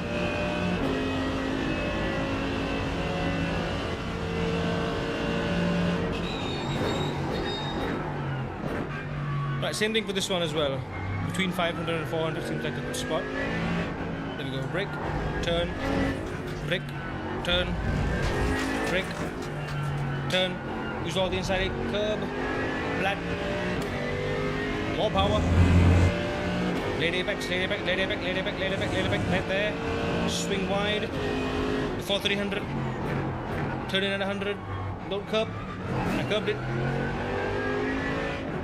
Don't know where the reference is, just kind of wing it and hope you stick it. Open it up a little bit and then tuck it in, tuck it in, tuck it in, tuck it in, tuck it in. Oh, big slide all the way. Yeah, the final corner's sketchy, man. 28.9, is that good? Is that good? Is that bad? I don't know. You tell me. 400, 450. Oh, there you go. 450 is ideal.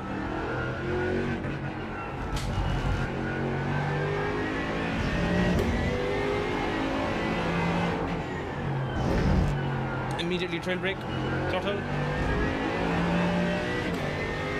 open it up, in, out, it's a bit like Mugello's final sector, right? You think Indy will be full of chaos? Of course it will, there's going to be hypercars and all.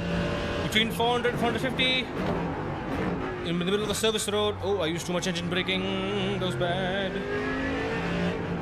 Light braking, light braking.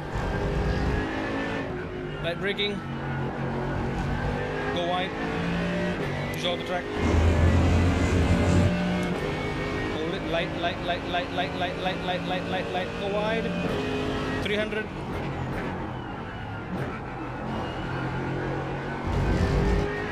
Brake early. Turn early. Throttle early. Open it up. Close it back in. Yikes, that's scary.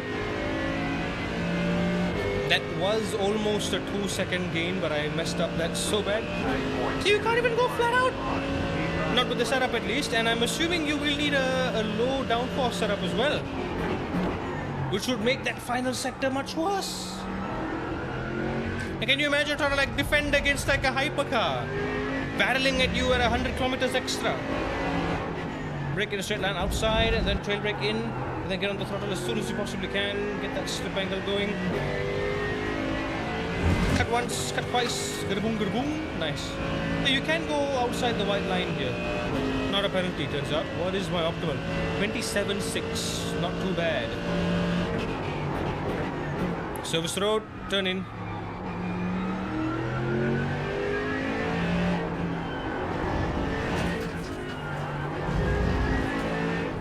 Turn.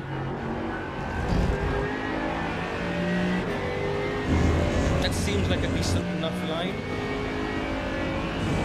See if I can salvage it.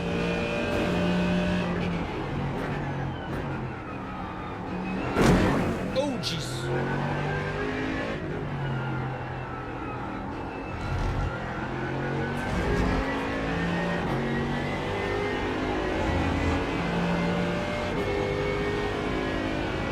That is only 7/10. One more lap. Top split pace will be 25 or 23. Ooh. I've got 26 in me right now. Do you reckon that would be close? Again, I am on a fixed setup.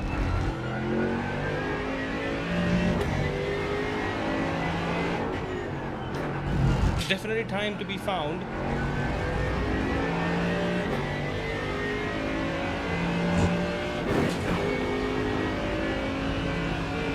You can fly over the curb, but you do lose some momentum. Gotcha.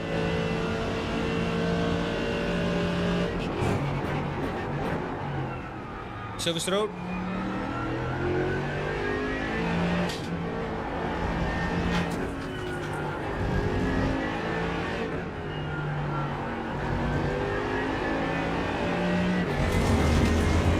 Oh, lost a bit of momentum on that exit. Cut out wide. Hit 300, brake. Turn in. Early on the brakes here. Let that apex early on the throttle here. Open it up wide. Yeah, it's triggering the ABS on that corner. I think I could have gone a full second quicker.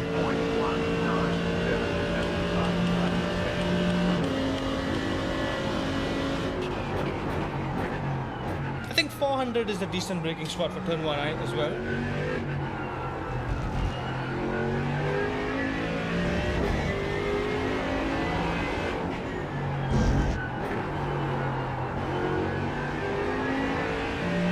There we go, carry on trail braking into the corner.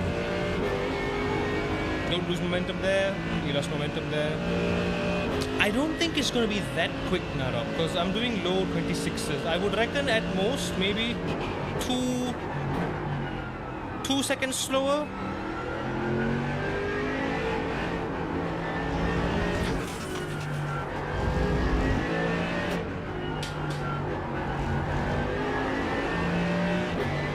Like I'm 2 seconds slower. I don't think at 20. I don't even think 23s would be possible. Oh, I messed that up. Save it.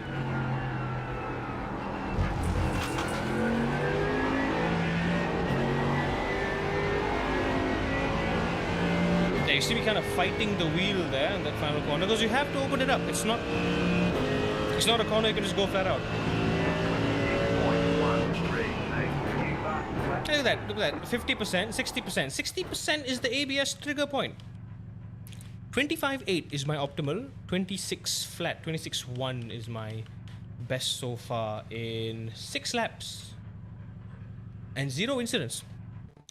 So definitely, I think, okay, one big factor is you've got 2 very long straights here. So a low downforce setup is necessary. Even the slow corners, right? There's like long chicanes. This one's flat out. Yeah, this one's like a long. This one's like a medium speed corner. This one's like a also medium speed corner into medium high speed corner. So it's definitely a low downforce circuit for sure. I would say a Le Mans setup would work pretty well here. Curbs relatively flat, low risk. Yeah, with the exception of some massive sausage curbs which you have to avoid. And the wall, of course, you have to avoid the outside wall. What did I do again? 26 flat? 26 flat with the optimal 25 high, 25 mid. I think I can definitely push it a bit more. But on fixed setup, I think that's a good benchmark.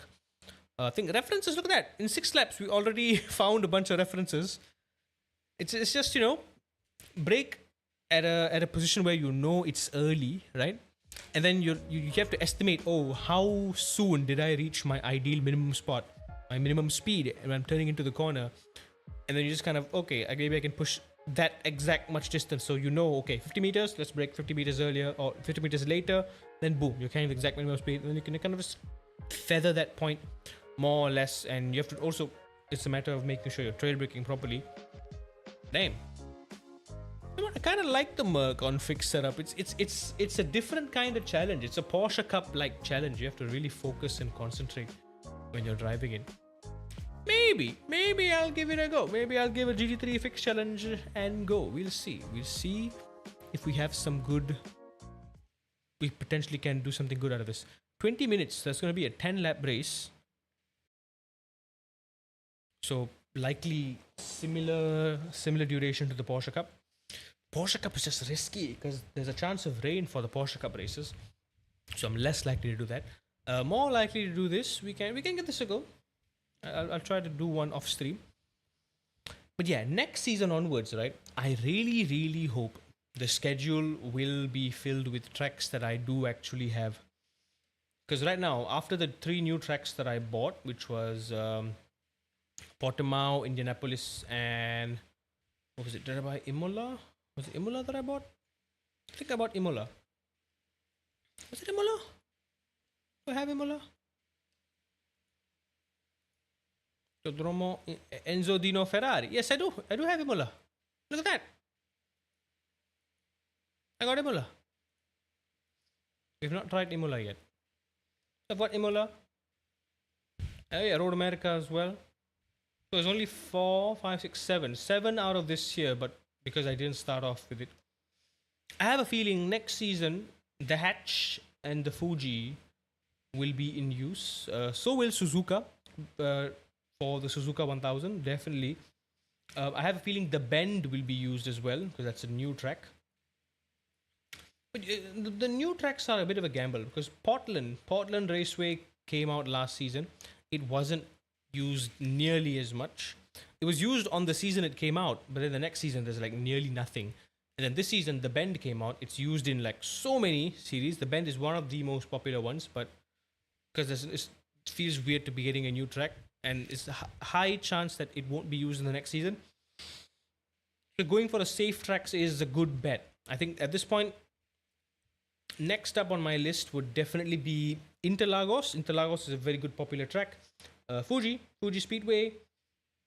And then it's just either or. The third one is a wild card between the Hatch, Brands Hatch, the double Z's, Zandvoort, Zolder, either one of those. Yeah, just one of those 3.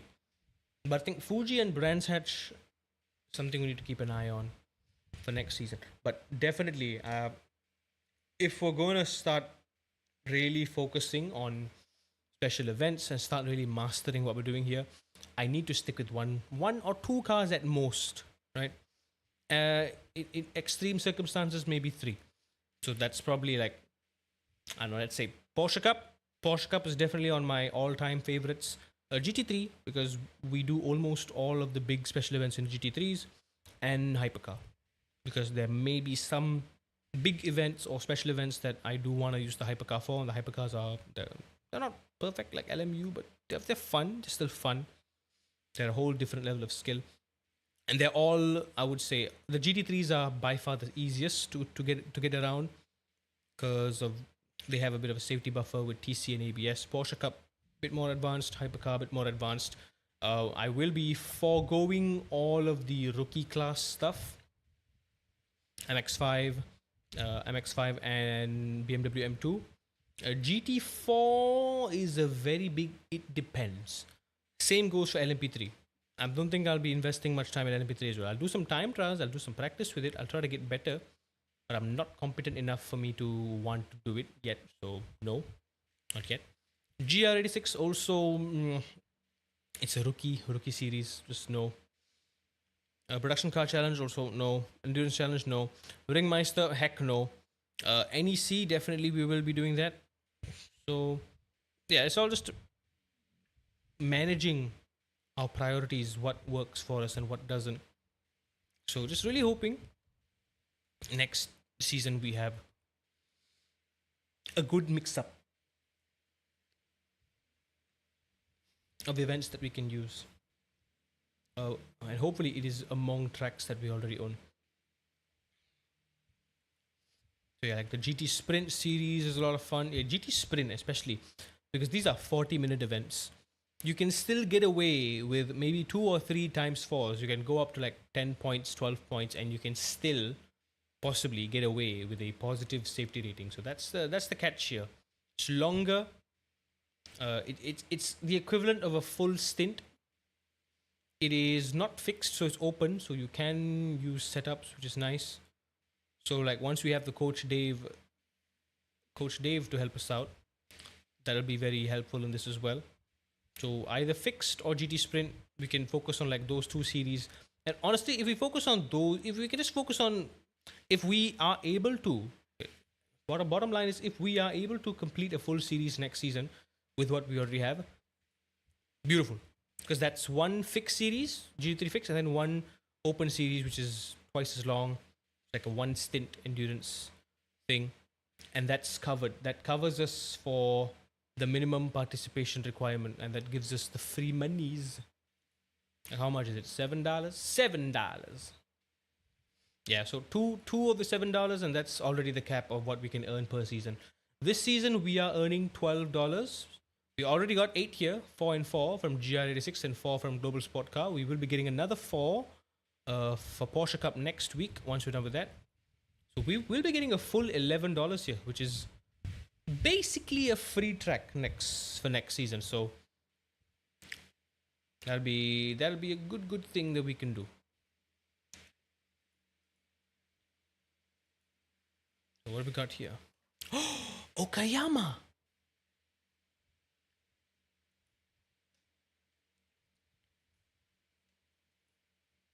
Oh, it's the Okayama shot. Okay, hang on.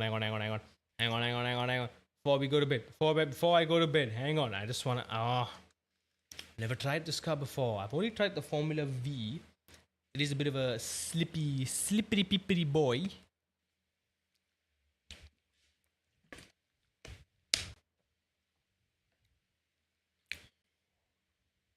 Also, yeah, this season because Formula is separate from GT. Yeah, so Formula. I haven't really considered Formula. I gotta look at Formula 4. I mean, it's gonna be a while till we can even get to Formula 4. What is Formula 4 in? Is it in D or is it in C? I think it's C, right? So once we're out of rookies, we can immediately do Formula 4. I would love to do Formula 4. Like my boy Justin, he is really good with the Formula 4s. Like that's his like one of his most favorite cars to drive on iRacing. In fact, that was the car that got him into iRacing in the first place. F4 is D. Okay, yeah. So as soon as we're out of rookies, Formula rookies, we will be able to wall up in the Formula 4, and that will be our main Formula platform. I think Formula 4 and 1600. Just a bit of both because I love the 1600. The 1600 is like a very good base. It's like a fast go-kart, you know? I would love to do that. Oi, why are you hot? Oh yeah, the ABS effect from the Mercedes just now really cooked my base. The fans are really kicking. Yeah, I really need to kind of adjust the force feedback for each car. Marvin's app is amazing, right? We can feel the understeer, oversteer. It's easy to catch slides and all. But I think the force feedback threshold is quite steep. Very steep. So I do need to run 5 to 10% lower than what I normally would so my base doesn't cook itself.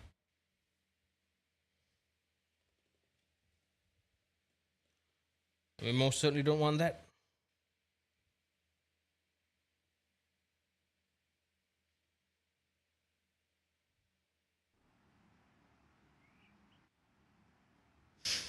I miss Rocket League, dude.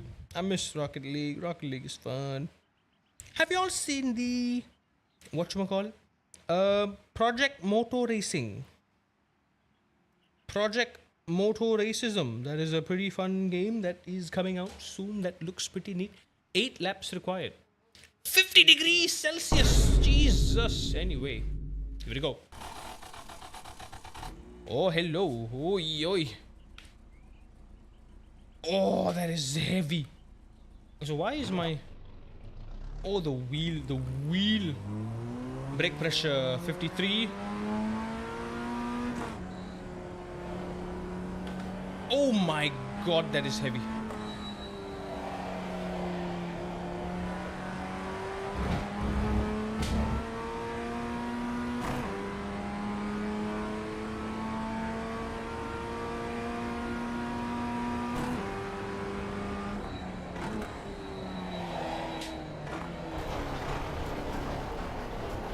Yeah, this is a bad idea. Hang on, driver height. Gotta go down a bit.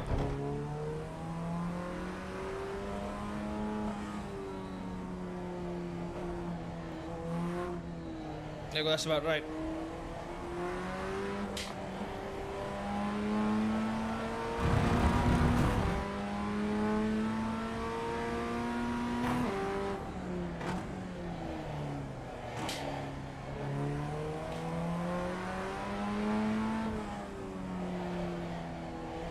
There you go, that is so much lighter.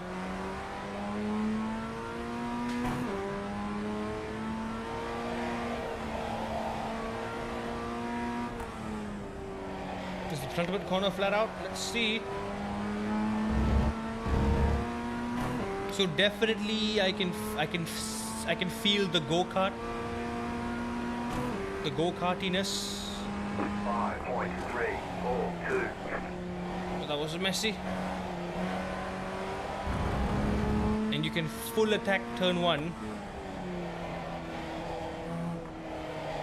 Because you don't have to swing back to the right side to take turn 3 as like you normally would. Just switch back over there.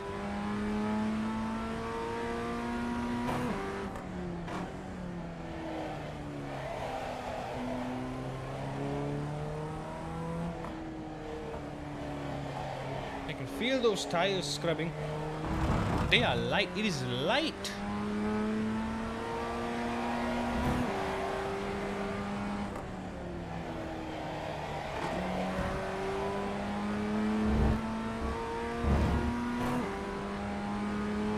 Okay, I'm ready for Formula race. No, I'm not. I'm barely up to speed. I don't even know the line. 0.393. Flat position.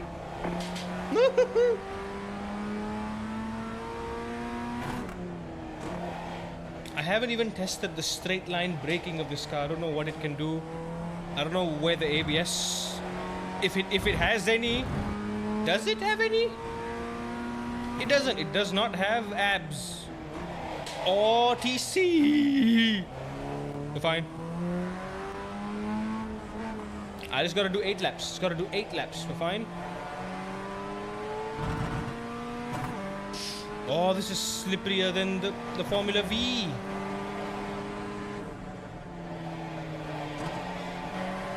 Yeah, it is definitely very go-karty, but a go-kart has a lot of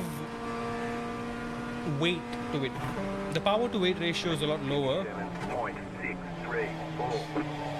Like this one, the power to weight ratio is a lot higher, so it immediately snaps on you on corner entry. Oh, keep a tight line through there. Feel the tires like on their limit.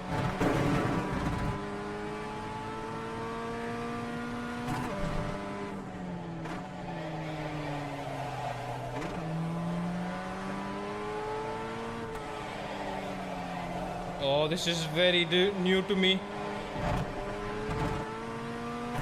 I am finding it hard to position myself because I mean I can barely see my left and right wheels just on the corner of the screen there. But like how close can I get? Like there we go. That's the white line. So like when the edge of the track is close to the body of the car, that's how I know. 6.952.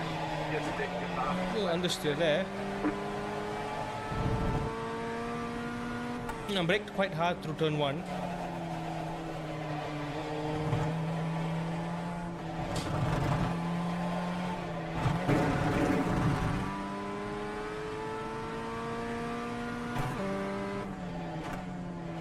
Okay, I can brake to about 80% and it still holds. I don't lock up the brakes or anything like that.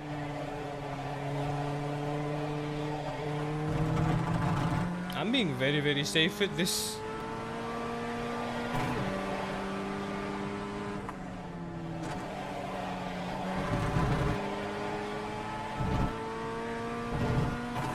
Can someone check what does the fast lap here look like? What have I been doing? 56?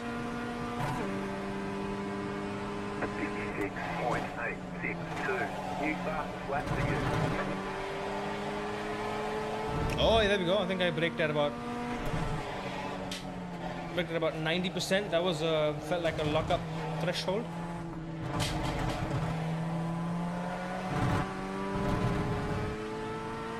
.8. That was a tenth quicker.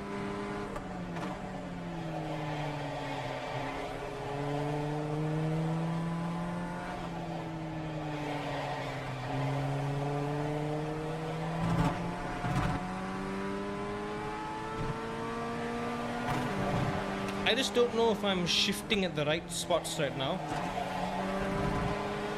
It really feels like I'm not. Do I shift at the white line? I mean, do I shift at the blue light or do I shift? 56.174. New fastest lap for you. Oh, that was one more lap. Come on. That was the final lap to complete it. Damn it. Oh, I butchered it. 55 to 54. Oh, yikes. About 2 seconds slower then. A lot of time to be gained. Oh, seems like I can just lift through here.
Oh, that was off track. Come on.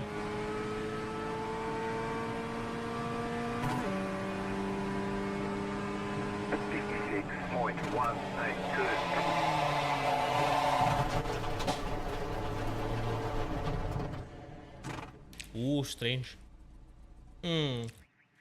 On the contrary, I don't feel... Ooh, look at that! Optimal. Okay, no. Yeah, I am close to my optimal. 56 flat.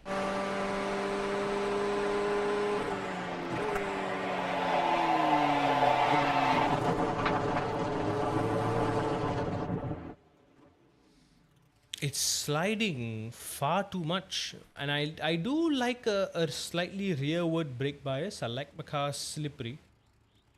Yeah, that's probably gonna tank our rating. Never mind. That was fun though. I think might have to adjust the force feedback of this in the setting a bit more. It really doesn't like it when you shift while turning. It really doesn't. Oh, really? Are you saying that from experience? I can tell it doesn't like even downshifting, right? When I feel like I'm in a higher gear through this double hairpin here, I want to shift down to first gear like I do in the GR86, but yeah, I can feel like if I do it, will just snap oversteer on me.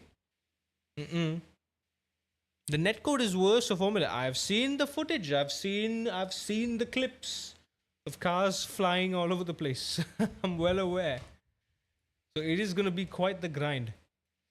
But if I'm being honest, I think the Formula V is.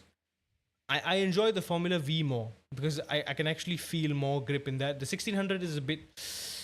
Eh. Oh, look at that. We actually gained safety rating. Nice. The V. I'm a fan of the V. The V, it's cute, it's clean, it's a body with wheels. That's it. The 1600 looks a bit more. It's like got a side pod. It's a bit complicated, you know.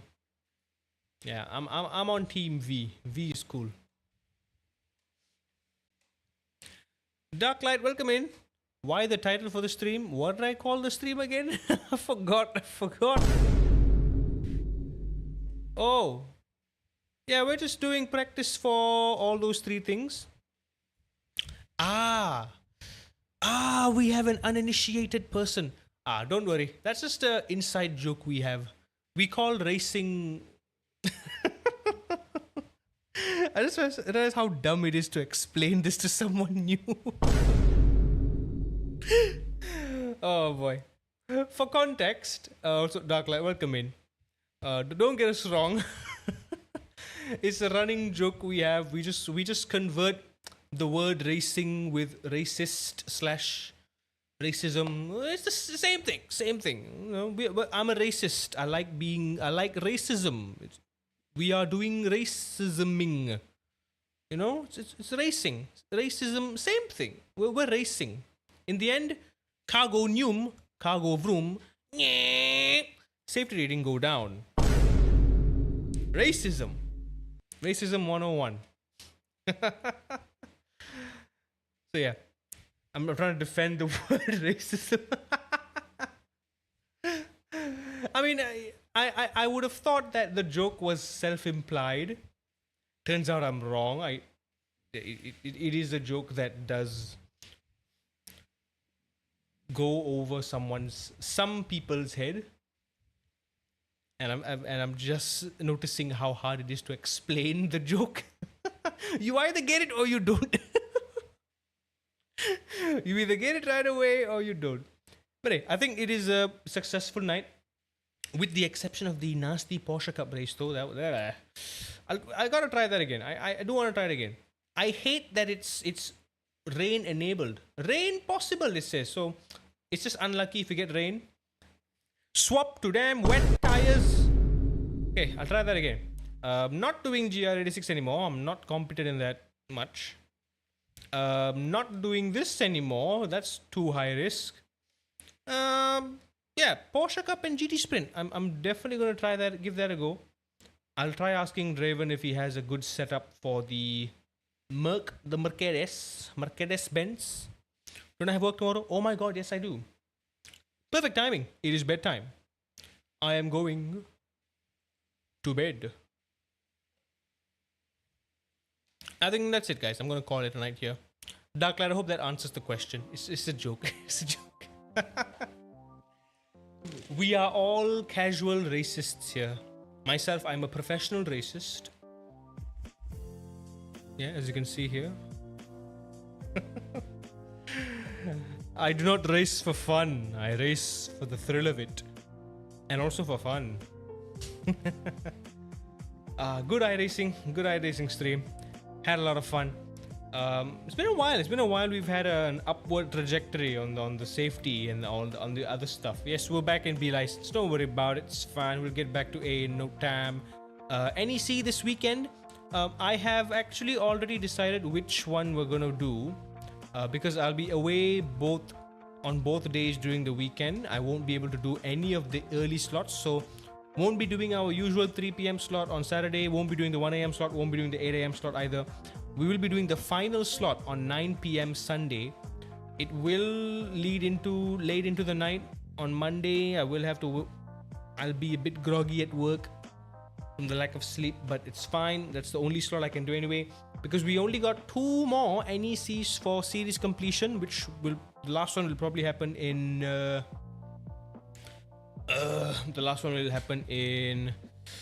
next season.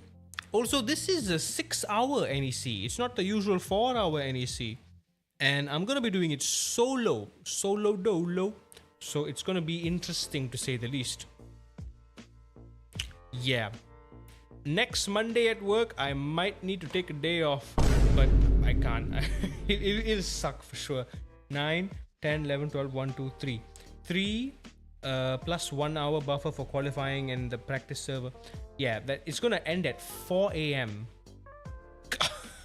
God, I mean, worst case scenario, I might just partner up with Draven or someone else, and I'll do the first 3 hours I'll do it, and then the last 3 hours I'll pass it to someone else if they're okay with it. But I really do want to do Porsche Cup, man. If this goes well, I think this will skyrocket us instantly to A class because of the safety rating gain. Come on, man. I got top split pace. I really wanna finish a race. I can't. I just took a day off the other day on last Friday, and work is getting crazy. Work is getting real busy. I can't afford to take it as well. Will I stream? Of course, definitely. I will. Of course, I'm gonna stream it. Sure. That's the plan. That's the neck for this weekend. I will update the schedule on Twitch accordingly. So yeah, after Sunday, Magic is going off. The Thrust is going in. And on Monday onwards, I may or may not stream on Monday depending on how my energy is, because I already am sleeping at 4 a.m. I'm going to work on 2 hours of sleep. It's a bad idea, but we'll see. Or worst case, we'll jump back into Gran Turismo 7 on next Wednesday. This week, while we still have this boy, we're gonna do a bit more iRacing on Friday. Is it Friday? Yes, okay, we will do iRacing on Friday. We'll do a bit of go-karting as well, because I want to practice for the couple days that I have, the weekend that I have of fun go-karting. I want to jump into AMS2, I want to jump into R-Factor, a little bit of a kart craft, get used to the 2-stroke karts, how they feel. So that's one of the karts I'll be driving as well, the X30 125cc go-kart, race kart. So I just want to get a bit of practice here beforehand as much as I can. So yeah, that's what you can expect this weekend. Till then, it's been fun. Take care, stay safe, stay hydrated. Now, thank you so much for el contribución. That is 5% there. Lovely. Like I said, we need 20. We need 20 more of y'all, and we're good. We're good to go, dude. Mathematically, we're good. Darklight. Hope I get to see you again soon. Really appreciate it, guys. Carpet Smiley, Noob. Thank you all for the follows. Lots of love to y'all. I'm gonna do a sleepy-doo and toodaloo.